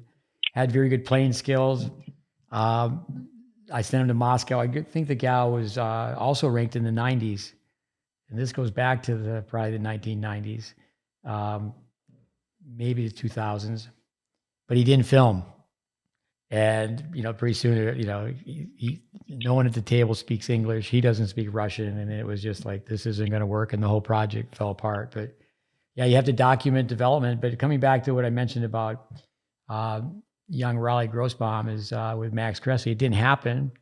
And it was Baghdadis came along at that time, and he had recommended some other coach. And it was just the story of circumstance where Cressy, I believe it's his mother who's American, father is French. Yeah, that's right. Yeah. And, is he going to be with the USTA or is he going to be with the French Tennis Federation? But that's where with, if you could have someone who's trained, I mean, if you could perhaps do some of that at NC State, train, so her coach, whoever would be, because she needs to be protected. And the thing is that I know Matt Clure said that when he's working with someone like a Mackenzie McDonald is the people come out of the booth, like this is what Brad Gilbert, he wants to talk to Mackenzie McDonald. John Macker wants to talk to Mackenzie McDonald. And then when they get in the booth, well, I was talking to Mackenzie and I told him this. And it's so much of that show business, Hollywood goes on at the pro level. And, you just think that doesn't really happen in other professional sports. The team is a team, and what happens in the locker room is sacred. And, people have said for years, I'm a big fan of the NHL. It's the same thing. But Belichick, the coach of the Patriots, the journal said, I don't like to interview his players. They all give you the same answer. We just need to execute. We just need to make plays. Next question. We just need to execute. We just need to make plays. It's just on and on. No, a lot of things that you've told me over the years that I just couldn't see until you're in it. And like what Braden is saying, like the player doesn't change, but the people around them do change with success. And I've seen that. And it's, our job right now, Simon and I, and parents are really to put foundations in place that are going to hold up through what she has to deal with. Where really, if we do our job right, the only thing she really needs to worry about is the nuts and bolts of playing tennis. But that there's a lot that goes into that I didn't appreciate, having not been dealing with it at this level, that I've learned this year, and I've made a lot of mistakes doing it. But that's really the way I see our job. Where she, and I think the other thing is sometimes players put too much stock in the coach. Sometimes I think Diana is guilty of this with me, is where she thinks it's like I'm the secret medicine to get through the day or something like that. But what you have to realize is she has to be running the show, and she needs a base. Like, she can come to Raleigh. We've got that pretty much in place where she can be in Raleigh and train and get the information. Obviously, my preference would be is when she's in Europe, she could go to Andy, and she's got to spend quite a lot of time with Andy this year, which has been great, because there's very few people I think of could help anybody more than him and yourself. But that's what we're trying to get in place. It just takes a lot of work. It takes logistics. It takes finances. But the players also have to realize once they're on the court, like the coach, it's not as important as I think some of them think it is.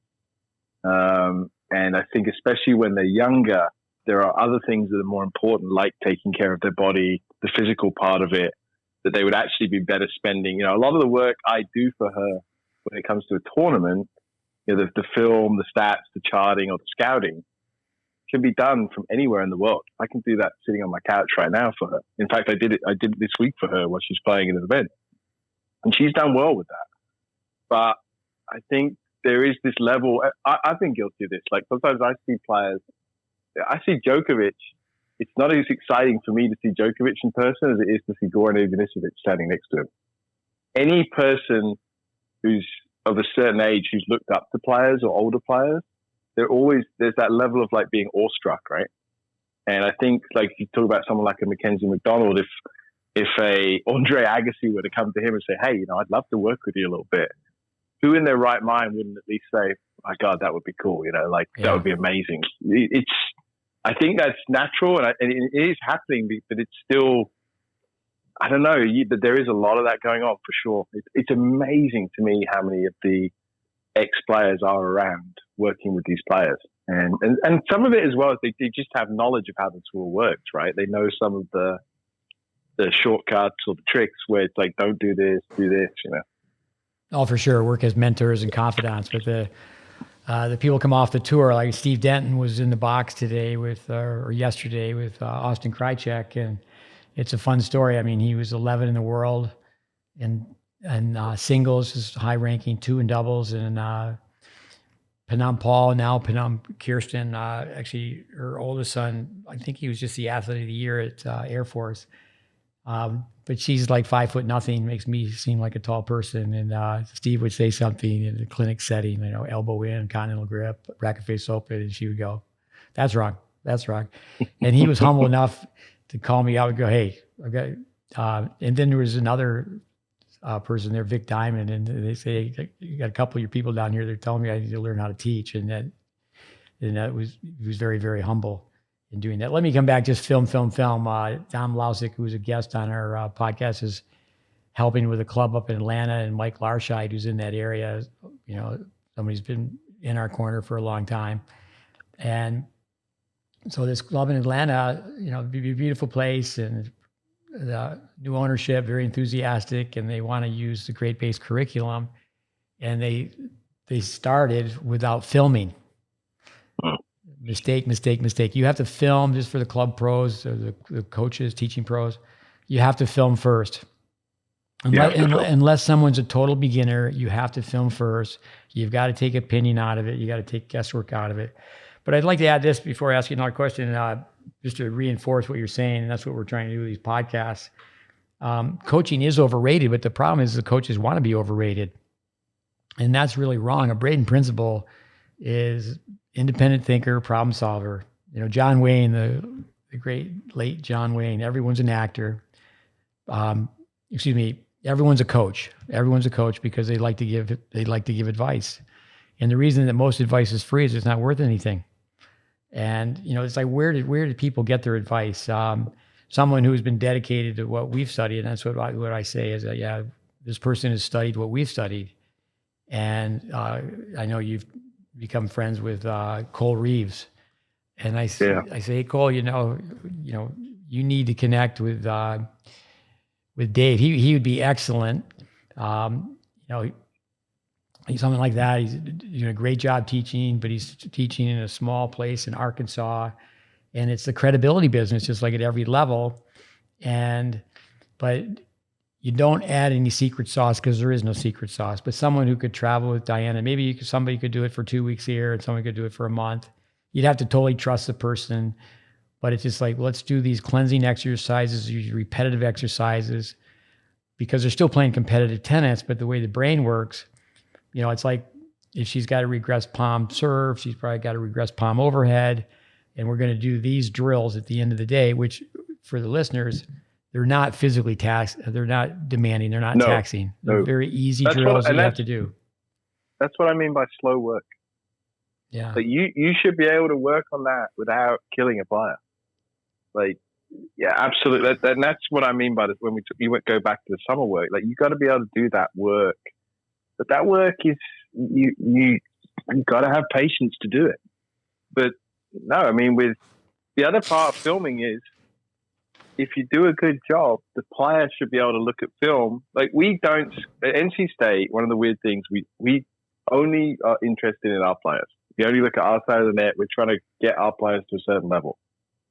On Pro Tour, when Diana plays, I scout the opponent. I will watch at least 100 points. I will chart. I'm looking for tendencies, all these things. But I also show Diana film, and she's at a level now where you can watch her first round. I don't know if you watched the French Open. If I just hit pause and I show her the girl serve with the high toss and a palm up, and she just says to me, well, it's a righty. So she just says to me, well, I'm taking one step right. I'm going backhand return. I know this serve is going to slice out to my backhand. The player should understand. If you understand the technique, you understand tactics. The player doesn't take their forehand down the line tactically. They take their forehand down the line because they technically can't get under the ball and hit topspin cross court. So if a player understands that, they understand that a lot of the tactical stuff they're seeing is technique. And that's the other reason to film is the players should know their game. And if they understand their flaws, they should be able to understand their opponent's flaws as well. And at the pro level, where you're talking about the best of the best, they have the exact same flaws, but it might take a little bit longer to uncover them or get through them, but it's no different. It's absolutely not different. You have to have a good sense of film work at this level. With our podcast with Bill Jacobson, and I know Craig O'Shaughnessy with the Brain Game. It's not name dropping, but Dave Ramos with the USTA, a Ferris Stater program. They have a professional tennis management program. At one time, I think at the USTA, they had 18 people from Ferris State. And I was there 3 times, really respect the fact that people would take 4 years to study the game. Yep. But in Warren Pretorius, we had on as a guest with tennis analytics. I say, no, it's great. And it's not like it's all new. I mean, if you go back to we had a podcast with about Jim Verdick, and I think all college coaches should get a copy of that letter that his son Doug Verdick read on one of our podcasts. The Doug Verdick podcast for me was the best one. I thought that was fantastic. No, that's great. Appreciate saying that. So with but the analytics are grip, swing, body. Yeah. What are the fancy machines that are courtside based on the Israeli Air Force? PlaySight. And PlaySight's a great tool if it's working, but grip, swing, body. And that's where we tell players, okay, first we filmed you, but now we're going to just teach you the game. Don't worry about your game right now. It's the game. Like what you just said about Diana, you're going to be able to look on the other side of the court and go, well, this player has open racket face. And there's going to be a lot of calculation. It's going to be really tough for them, especially on the run, to hit the backhand down the line. Yeah. I got to meet. I've been very fortunate this year, and in the experiences we've had, and I've got to meet some very interesting people. I met with this. I think it's called Golden Set Analytics. They're one of the leading analytics people in professional tennis. Like they have Federer, they have all these guys before. And they scouted Diana for one of her opponents. They're not allowed to tell me who, but we sat down and chatted. And Tsitsipas was hitting on the court, practicing while we were chatting. And we were talking about the analytics of Tsitsipas versus, I think he played Alcaraz. And they were asking me my opinion. And I said, well, for me, the real conversation is how open his backhand is. And when he goes backhand to backhand with Alcaraz, what's going to happen, because the analytics would say they're both the same level player in closing the racket face on the forehand, but they're not the same level of player. So therefore, your analytics are going to tell you these things and their outcomes, and it's very, very interesting. I love analytics. It's very, very interesting, but that's not really the story, because most of what's happening, most of the outcomes are happening because of whether the racket face is open, how far that it's getting below the ball. And the only way you can see that is with slow film. Nobody can just look at it with their eyes and say, and you can see things and you can make inferences, but once you slow someone down on film, to me, it's the easiest conversation. And in recruiting, it's the easiest conversation to have. Just press pause on the film, and we can talk about that for 10 minutes and how that's affecting every decision you're making on the tennis court. So it's film. It's I don't care. It's every single level. But we're 100% on that one. No, it's like getting Ariel, Dick Braden's partner, the Israeli who, I mean, Star Wars to me. He's a biomechanist and a computer scientist, and you can see movement, but you can't see forces. But if it could be measured, it could be improved. And I really have great respect for Tsitsipas. I mean, that guy just runs and runs and runs. What a fighter. But if someone can actually show you the scientific rationale, but it's okay if you make these changes. And actually the pro players, it's really interesting. It's like with Ron Woods, he was the first, there's a couple of Ron Woods, like there's a couple of Steve Smiths. Ron Woods was the first in 1987, the first director of player development. And he said, well, if you build a brick wall and you put a wheelbarrow full of money on the other side, Jim Courier is just going to put his head down and run right through the wall, and he's going to get the money. And he said Pete Sampras is going to step back and go, okay, how can I get on the other side of that wall? He's going to get there, but he's going to go about it differently. But actually, the players, beginning players can change quite easily because they don't have to deprogram, reprogram. But the players that really have the drive, they really want to get better. But then the thing is, they have to trust it. And I think you could comment on this. The better the player, the more coaches they've talked to. The better the player, the more opinions they've heard. What are your thoughts on that? 100%. I think the hardest level to coach in tennis is the middle level. Beginners are easy, right? They want to get better. Most of them are pretty trusting and they haven't had any bad experiences. Let's just get better, and it's fun to see the improvement. The top players have met a lot. They've had bad experiences. They've had good experiences. But they understand how hard it is. So if they trust somebody and the information is sound and they think it's reasonable, they're gonna do it. Like if they think it gives them an edge, they're gonna do it. Like no questions asked. The mid-level is the tough one because there are a lot of players in college who could go out, practice with a top 50 player, no problem. Play a practice set with a top 50 player, no problem. But when the whistle blows in a real situation, it's not even close, and they're so confusing for them that they don't understand what happens. And they need more matches, or it's mental, or it's not. There are fundamental things you don't understand that are happening under pressure, and the top level players.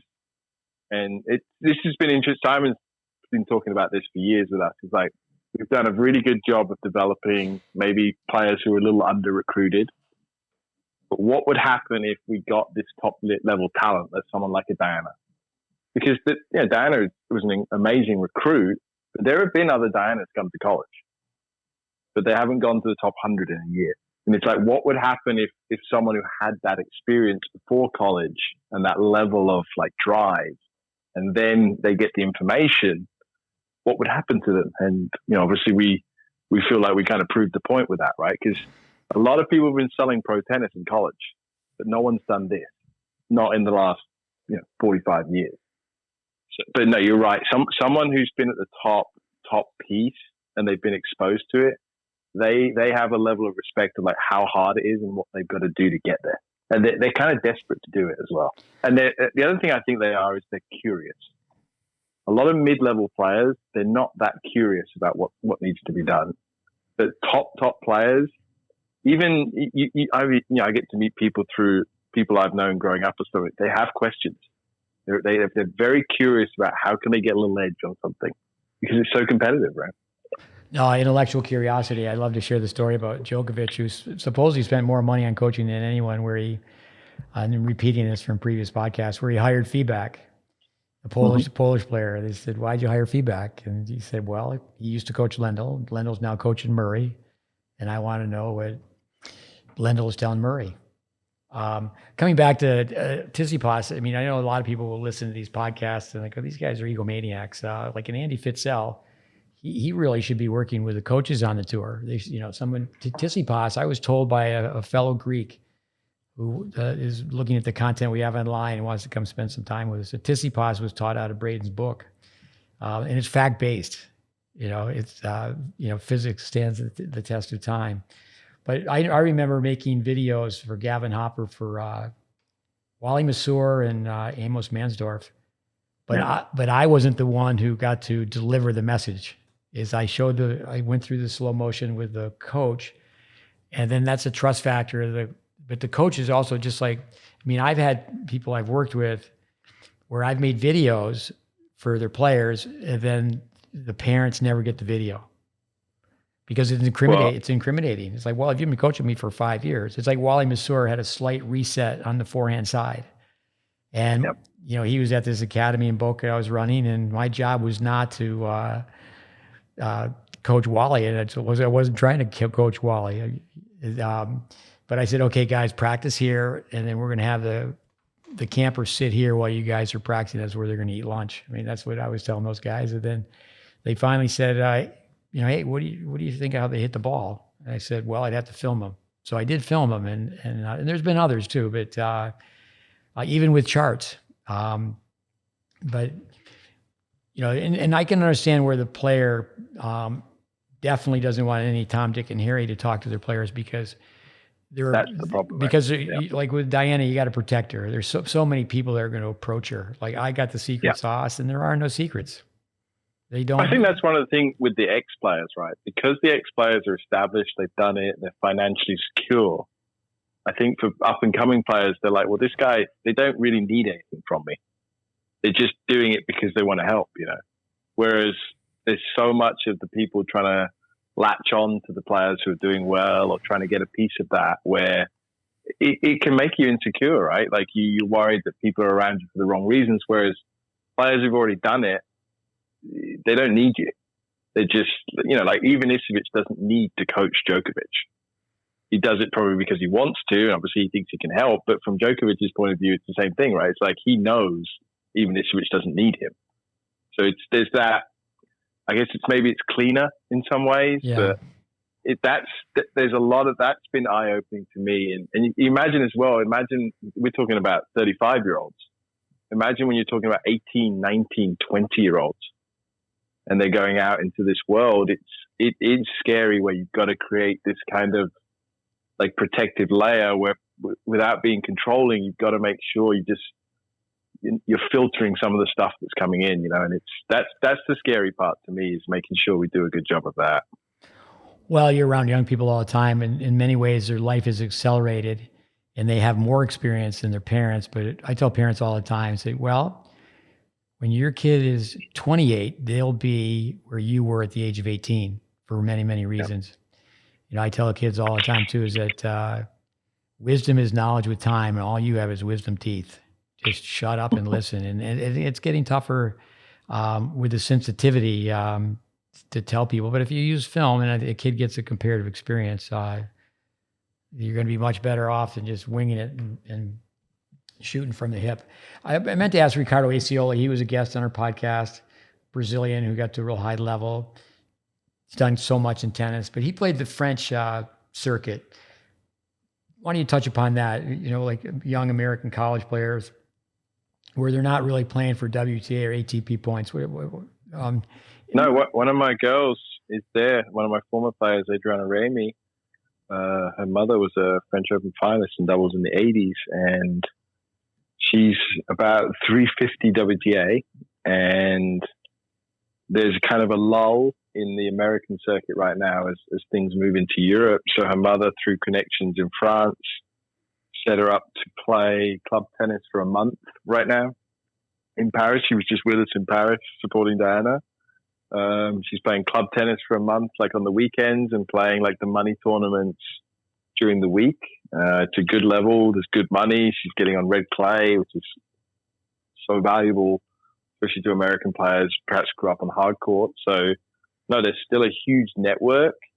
I don't think it's what it quite was. I was lucky to play that stuff in the 90s, and it was wonderful. But it's still there, and the club network in France is the biggest in the world. They have the most club players by far of any federation playing tennis, and the system is there so that you can literally right now play every week. So no, for a college tennis player, it's cheap, it's safe, it's competitive, and it's on red clay as well, and you get to experience another culture. I think it's a very, very good option.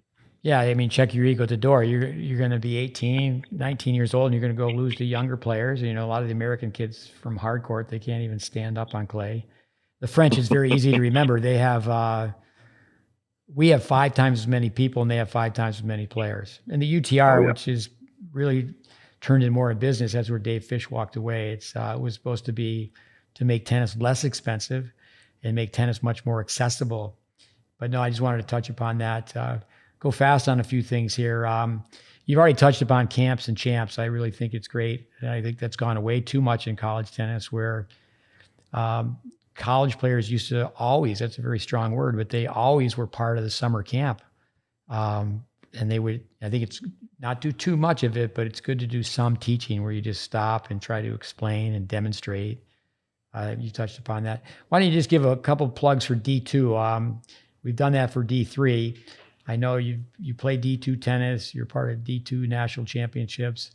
There's so many D3 players that can beat D1 players, but why don't you just say a few things about your experience playing D2 tennis? And is that like the French system? It's not as strong as it once was, or is it still very strong? Yeah, they've got watered down with the rules as well. It used to be pretty much just wide open. I mean, it's basically if you were ineligible in Division 1, I was ineligible in Division 1, you went and played Division 2. So it was more about just playing. It's more regional. There's not so much the national kind of travel schedule and budget to do that. It was nice this year. They played the Division 1, Division 2, and Division 3 championships all together at Nona. So it was staggered. So like Division 2 started first. They were finishing as Division 3 started like their round of 16 and quarters, and then Division 3 was finishing right as we were starting our quarterfinals, which is the way it should be, right? And I think when you see all 3 of them together like that, you realize how powerful and big college tennis is. And yeah, just Division 2 is just a level of tennis. I think the labels hurt it a little bit. This business where it's like people are so attached to this Division 1 thing, but the range of Division 1 is crazy. Like when you just think about like operating budgets of the biggest operating budgets in Division 1 of, you know, let's say a Texas who are operating at $240 million a year versus the operating budget of Campbell, which is 30 minutes down the road from us, which might be operating at $3 million a year. The range is Division 1 is too big, and the reality is it needs to be broken up into pieces. But they just add labels to it. Division 2, it's the nice thing about Division 2 is it's a pretty level playing field. They're all universities of a similar size, playing a regional schedule. There's no real games or gimmicks to the recruiting and stuff like that. So it's very clean in that sense. The rules, I'm not that up on the rules right now, but the rule model is very different where they don't have the older players as much anymore. Because of that, there's a lot of international players in Division 2, but it's in its essence, it's still exactly the same thing. I mean, these players are playing very competitive schedules. They're playing pretty much, 3 or 4 events in the fall, 20, 25 team matches in the spring. And obviously they're getting degrees. It's a very good level of tennis. And I think, to me, the purest one is Division 3. I think they've got the spirit of college tennis, like the purest. Division 1, there's a little bit of a dark side to it. It's an arms race. It's a bit mercenary sometimes, like what people are offering and this, that, and the other. And everybody's just trying to win. But Division 2 and Division 3, they've got some very good core principles that you see when you get to like the national championship stuff, where it's like it's very tight. It's very competitive, and there's quite a lot of parity with that. I think this is accurate. It could be off, but I believe it was Florida Gulf Coast is in the NCAA basketball tournament. They had a great run many years ago, and they're playing Kentucky. And the coach from Kentucky, his salary was larger than the entire budget for the Florida Gulf Coast basketball program. For sure. They were Division II when I played. Yeah. With Jay Ware Porton. They were Division II when I played. Yeah. I was fortunate enough to meet him years ago. With your son, we touched upon it, working with a player, working within a player. We talked about Dennis Vandermeer in our podcast in the past, where your son's 6 years old. You know, he used to say you got to use trickery. If you want to do this, you got to do that. It used to be years ago. Okay, the kids got to help with some chores around the house before the cartoons, which were only on Saturday morning, would be turned on. But with your girls on your tennis team, do you find you're using that theme quite often? If you want to do this, you got to do that. Ours are pretty good, to be honest. But no, I mean, with my son, he's into flag football right now, right? So he's like, I want to play flag football. I want to do this. Then we got to go outside and throw, 50 catches. You got to run this route 25 times and catch the ball. You've got to, I'm going to throw it to you, or you're going to throw it to me. I'm going to run. You've got to take the flag belt off me 10 times. Like you have to make it fun. But like I've been watching youth sports a lot the last year, and I experienced flag football. The first one we went to was fantastic. They do it in like 6-week leagues. So you go practice, then you play a game. In the first one we went to, every kid, there was 5 kids. There's 5 kids on the field. There's 7 kids on the team. So you have to play 1 snap as center, 1 snap as quarterback, 1 snap as running back, 2 snaps as receiver, then you're out for 2.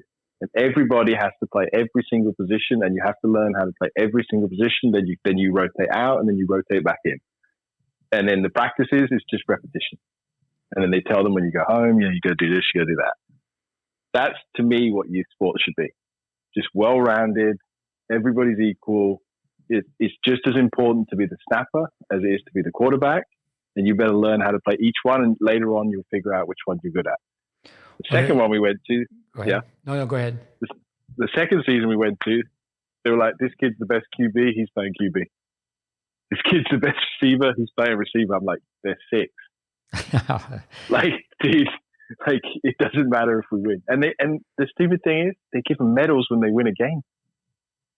I'm like, guys, like there were 9 balls thrown to you, you dropped 8 of them, and you're getting a medal. Like you should get a medal if you made 10 catches in a row. So I see both sides of it with youth sports, but there's some sports that just hold up. Like swimming, it's hold up. They make them do it right. Gymnastics, he's out of school this week. He just finished kindergarten. In gymnastics, he goes to gymnastics camp next week. They make them do it right. They're not trying to like keep them happy. They're trying to make them do it correctly. And some of it is the safety aspect to the sports, right? Like swimming and gymnastics. If you don't do it right, bad things can happen, right? Right. So I'm seeing it in youth sports, but no, it's been amazing to me. The boys in our neighborhood, they got the football bug. I'm like, guys, you're terrible at football, but all they want to do is play football. They get this bug in it where it's like all they can think about is throwing that ball, which is fun. I mean, yeah. I'll throw. I'm the neighborhood QB sometimes. I'll throw 400 passes a night, but it's you see it where they're just, even in sports like football, they're trying to get them to play immediately, not actually teach them what to do. But there are good coaches who actually like, they'll spend 15 minutes teaching them how to snap a ball. And that, to me, that's the value. If you can find those coaches, just stick with them. But no, you have to trick them for sure. You have to make it a game, but structured. Oh, that's a great point. A great story you told about the one program versus the other one. I'm very fortunate. It's hard to actually keep up with it. I have all these coaches who send me video clips and this and that. And Dave Anderson, who's been on our podcast many times like you have, and the Little League World Series. And I don't know, do some homework on it, like what year it started. Yeah. Literally, it's not hundreds, thousands of kids have played Little League baseball and trying to get to the Little League World Series. 64 kids over the decades that have played in that or aspired to play in that event have made it to the professional level. This is one thing too, is that, time poverty is that, but one thing is the players spend so much time, they just 5-6 hours a day on the screen. And I can understand YouTube is so entertaining, but American kids, this is for the gals as well, guys and gals, is at least sit down and watch American football to the point where then if you play touch football, there's no huddle, there's no plan. Everybody goes, I'm going long, hit me. And that's it. I'm going long, hit me. And it's just crazy with, I'll tell you a British story. Young Raven Clausen, he was fortunate enough to stay at Tim Himmon's place for a month. And they were playing pickup soccer, and they took it seriously. They met the night before. They were in equipment, and they all could go flat out and go play. And it's really interesting when people talk about soccer in this country, and the women have done so well. But soccer in this country, people from your part of the world, the old country, soccer is a new sport in America. It's amazing. Oh yeah, I mean, Edmund is an incredible soccer. I play with him. We played a game once together. I mean, most tennis players in Europe are failed soccer players. They just weren't good enough, so they went into tennis. It's a culture. It's not. You don't need adults in Europe to get kids to play soccer. Kids just play soccer. They organize themselves. You don't need adults to take part. We're fine on our own. You don't even need a ball. You'll find something to play with. Easily. With Jim Courier, he got to the point where he was ranked 2 in Florida, and baseball was his first love. And he said, "Hey, I'm not the second best baseball player in Florida," so he chose what he was best at. With it's backyard sports is the best. I'm lucky. We have such a wonderful neighborhood here. Backyard sports is where it's at. I have a 3-year-old who lives 2 doors down to me. His dad is a golf instructor. This kid has never taken a golf lesson in his life. He's just been watching his dad. You should see this kid with a golf ball. It's unbelievable. Just osmosis. He just watches people play golf all the time, and he hits the ball. His grips are good. He's going to be an amazing golfer. No, the brain produces myelin just by watching, but you got to be watching the right thing. With I've heard you talk about the neighborhood before. Luke Wickham, we're gonna get Luke on as a guest. He's in the business world now, but he was a Braden coach. He spent a lot of time with us. But his kids are playing baseball and basketball, and he says all his time in tennis has really helped him be able to have a BS detector for what's going on in youth sports. Do you see that in other sports? I guess you've already talked about that some. It's scary. There's certain sports that are still in really good shape. I mean, I would love to see. I mean, I've never really been around like athletics, like distance running or running coaches, but the football, basketball, and soccer youth sports scare me.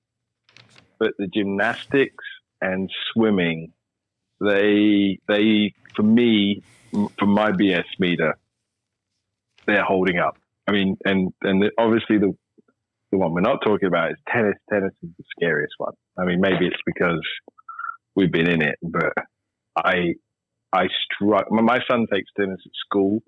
He's got the tennis bug all of a sudden. He's been around the girls a lot this semester, and he's been to a lot of the matches. All of a sudden, he wants to come, and he's like just begging to go to tennis. So we signed him up for the school one. I mean, it's hard to watch, but he is coming home excited and like talking about tennis, which is good. I mean, I think the first thing they got to get is like the bug that they want to do it. And then you can kind of get going with him. So I need to spend some time with him now. I mean, obviously I'm lucky I've got Chris Claw up the road. So if he really wants to do it, we would just drive up and send him to Chris. And then I would just help him with the at-home stuff if he needs to do that. But it's dicey out there in youth sports because these people are just trying to make money, right? They're not trying to teach the games. They're trying to make money, and that's just not good for kids. Like in any level of sport, if it's about money, it's like you said, the romancing or this and that. It's not a good situation, but people want their kids in sports, right? And there's a lot of stuff that is, if you haven't been involved in it, you just don't know. You know, I'm down at this tournament. You know, it's been a chapter in my life. I've been there too many weekends to count. There's standing. It's a nice service. There's a lot of positives, but the Battle of Boca. Yeah. It's a tournament every weekend, 52 weekends a year. And I put my hoodie up and incognito, and I'm listening to this young guy. He approaches the mom, and the kid, you know, the kid's a very good tennis player. You know, I mean, he's not going to come to the net anytime soon. He's got some problems, but he can really hit forehands and backhands. Pretty good serve. And approaches the mother, and he says, hey, I would love to coach your kid. I think my UTR was 13. And I'm just listening to this, and the mother goes, what do you charge? And the going rate, $100 an hour. I mean, that's one thing about what we're trying to do is tennis just doesn't need to be so costly. Backyard sports, the price is pretty reasonable.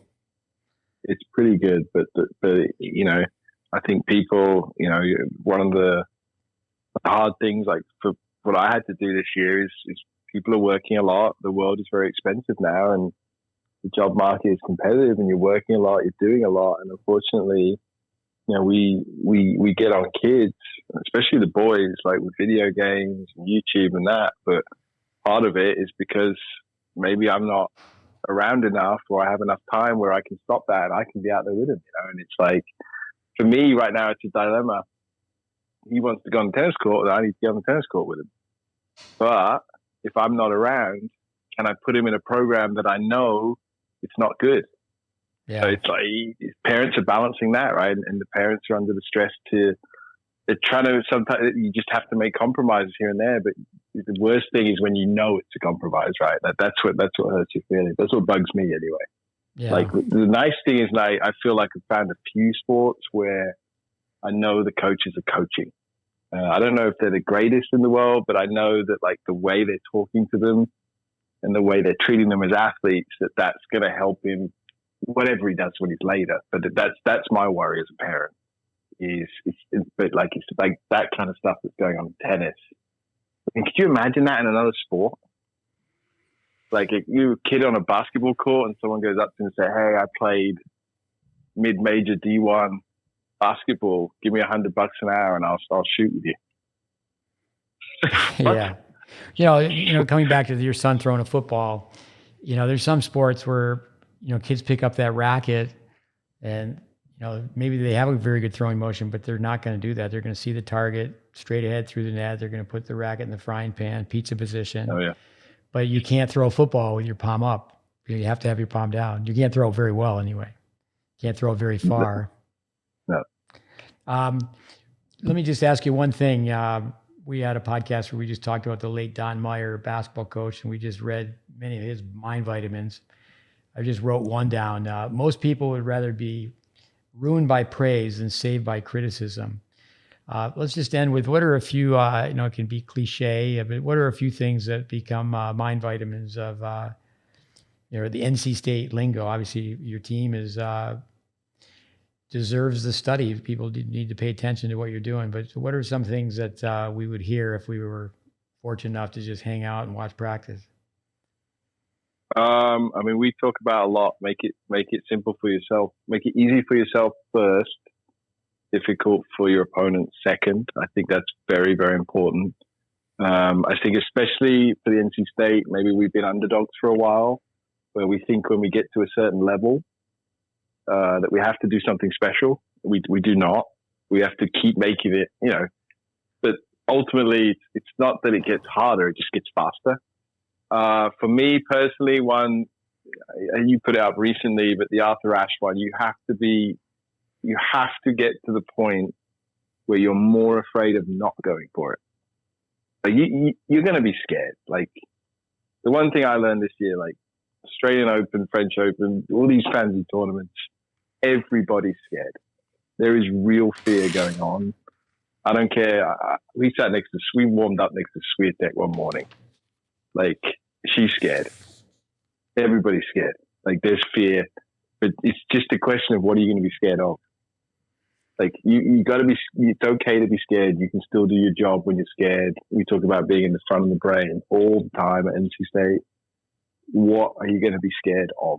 And you got to get to the point where you're scared of the right things, and you understand that you can be scared of those things and still do your job under pressure. The job that you say you want to do. But the Arthur Ashe one, I think for me is a big one.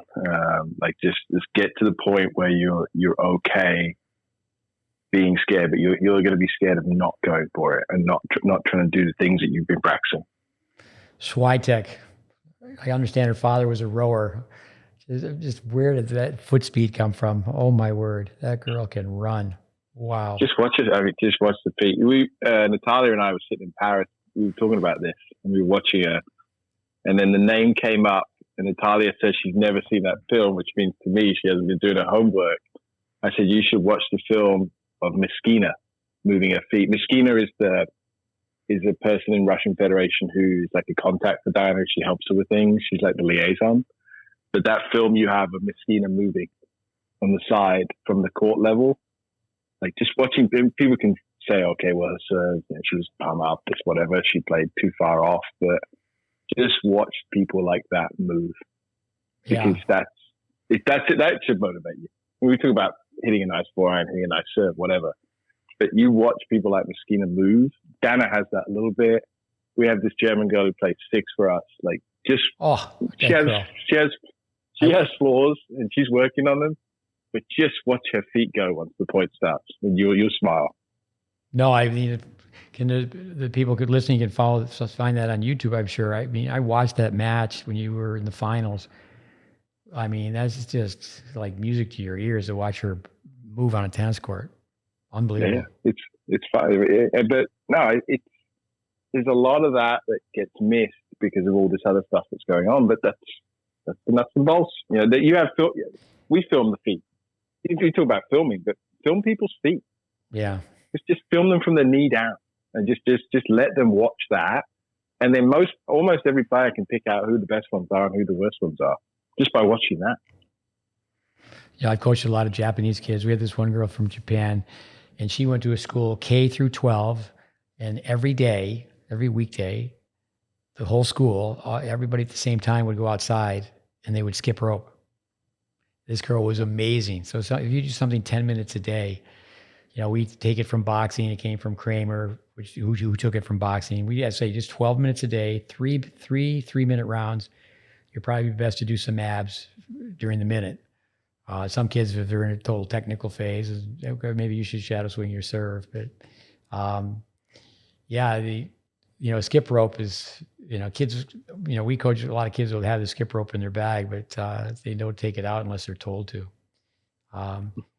But yeah, I think with Swiatek, one thought we could end on is she does have a full-time mental coach. I believe she's a PhD in psychology.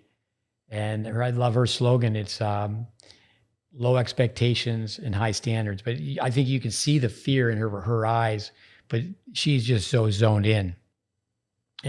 She's zoned in. And like you said throughout this podcast, she's zoned in and she's going for it. Yeah. She's ripping balls. She's hitting massive topspin. But I mean, a player like Diana, I would love for her to play Swiatek, because I have all the respect in the world for Swiatek. She's a wonderful champion. But you have to be able to watch film and look and say, there are ways to beat people. I'll finish with you this one. Diana was very lucky. The WTA set her up in Paris after she was done. She had a brunch with Justine Henin. They do this mentoring program where former champions come in and spend time with young players. It's a really good program. Saka Victoria does the program to the WTA, and she set Diana up to have brunch with Justine Henin. What an opportunity to spend an hour with somebody. And I said to Diana, you're not going to wing this. You need a couple questions you need to ask. And you need to be ready for the conversation. She said, you got to have a conversation, be natural, but she's going to ask, do you have any questions? You better not say, oh, no, I'm good. You better have a few. And she said, my biggest problem is, like Diana said to her, I don't feel like I belong here. even though I know my ranking is good enough, I didn't get wild cards. I won the tournament. I got the ranking. I don't feel like I belong here. When did you feel like you belonged here? And you see it with someone like Swiatek, like we could put her on film and say, well, does this girl really, from the way we look at it, maybe should she be number one in the world? But there's so many other things is where she obviously mentally and physically, she is the best, right? And she's overcoming some of those flaws, and maybe she's doing it tactically because she understands them, whatever. But there's a huge part of that at that level where they just feel like they belong there. And she's doing something mentally now where she obviously can just push through it, right? Oh, that's great. That's a good point to end on. I think I'll do this, some blast from the past. I'll contact Jimmy Johnson and Brandon Fallon. I'm going to say, you guys tell me, did I have Dave Secker on a third time because people really want to listen to what he has to say and it's of great value, or he's got a British accent? 90% of it's the accent. You think they're going to go with the accent? I think they will too. I think that's a good thing about it. I think that's something that's gone away a little bit. We always tell people the only way you grow is you got to be able to eat SHIT. And I think sometimes we're killing with kindness. And I think that Don Meyer is, would you rather be ruined by praise or saved by criticism? But Justine Hennen, that's a good homework for juniors that are listening to these, is just watch her play. I mean, incredible story in her life as well. Yeah. And it wasn't easy for her. Yeah. And I think that's one of the, that her mother passed away, then the father, I think it's five kids. She's the oldest. And, the dad said, he thought that pro tennis was a stretch. But they were at the French Open mother-daughter, and the dying mother said, it'd be my dream for you to play here. It just can get you choked up. And she competed, for example, with the Williams sisters. It was David and Goliath. It was amazing. People should go back and watch it. Yeah. She didn't have the genetic advantages. Maybe speed, but in terms of size, like she was pound for pound, she was the best player. Yeah, and with GreatBase, to call it solid fundamentals, she hit the ball so well. Really well. So well. But no, thanks for doing this. I know you're busy, but I know that we've got a lot of positive feedback, and I would love to have you do it on a frequent basis like this.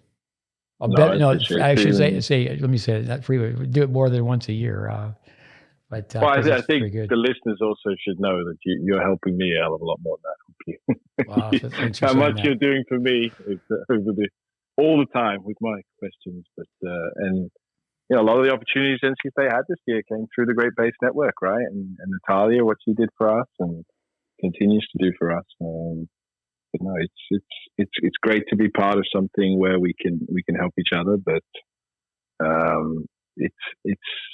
it's something I think people still don't understand fully. You and I talked about this the other day, and we were talking about this the other day, and people still think it's like we're trying to pull some sort of trickery. We're just trying to all agree that a rectangle is a rectangle and gravity's still in effect and all these things, and helping each other with that. But to have you especially and the network around you, the people that have helped me over the last God knows how long, but I appreciate it.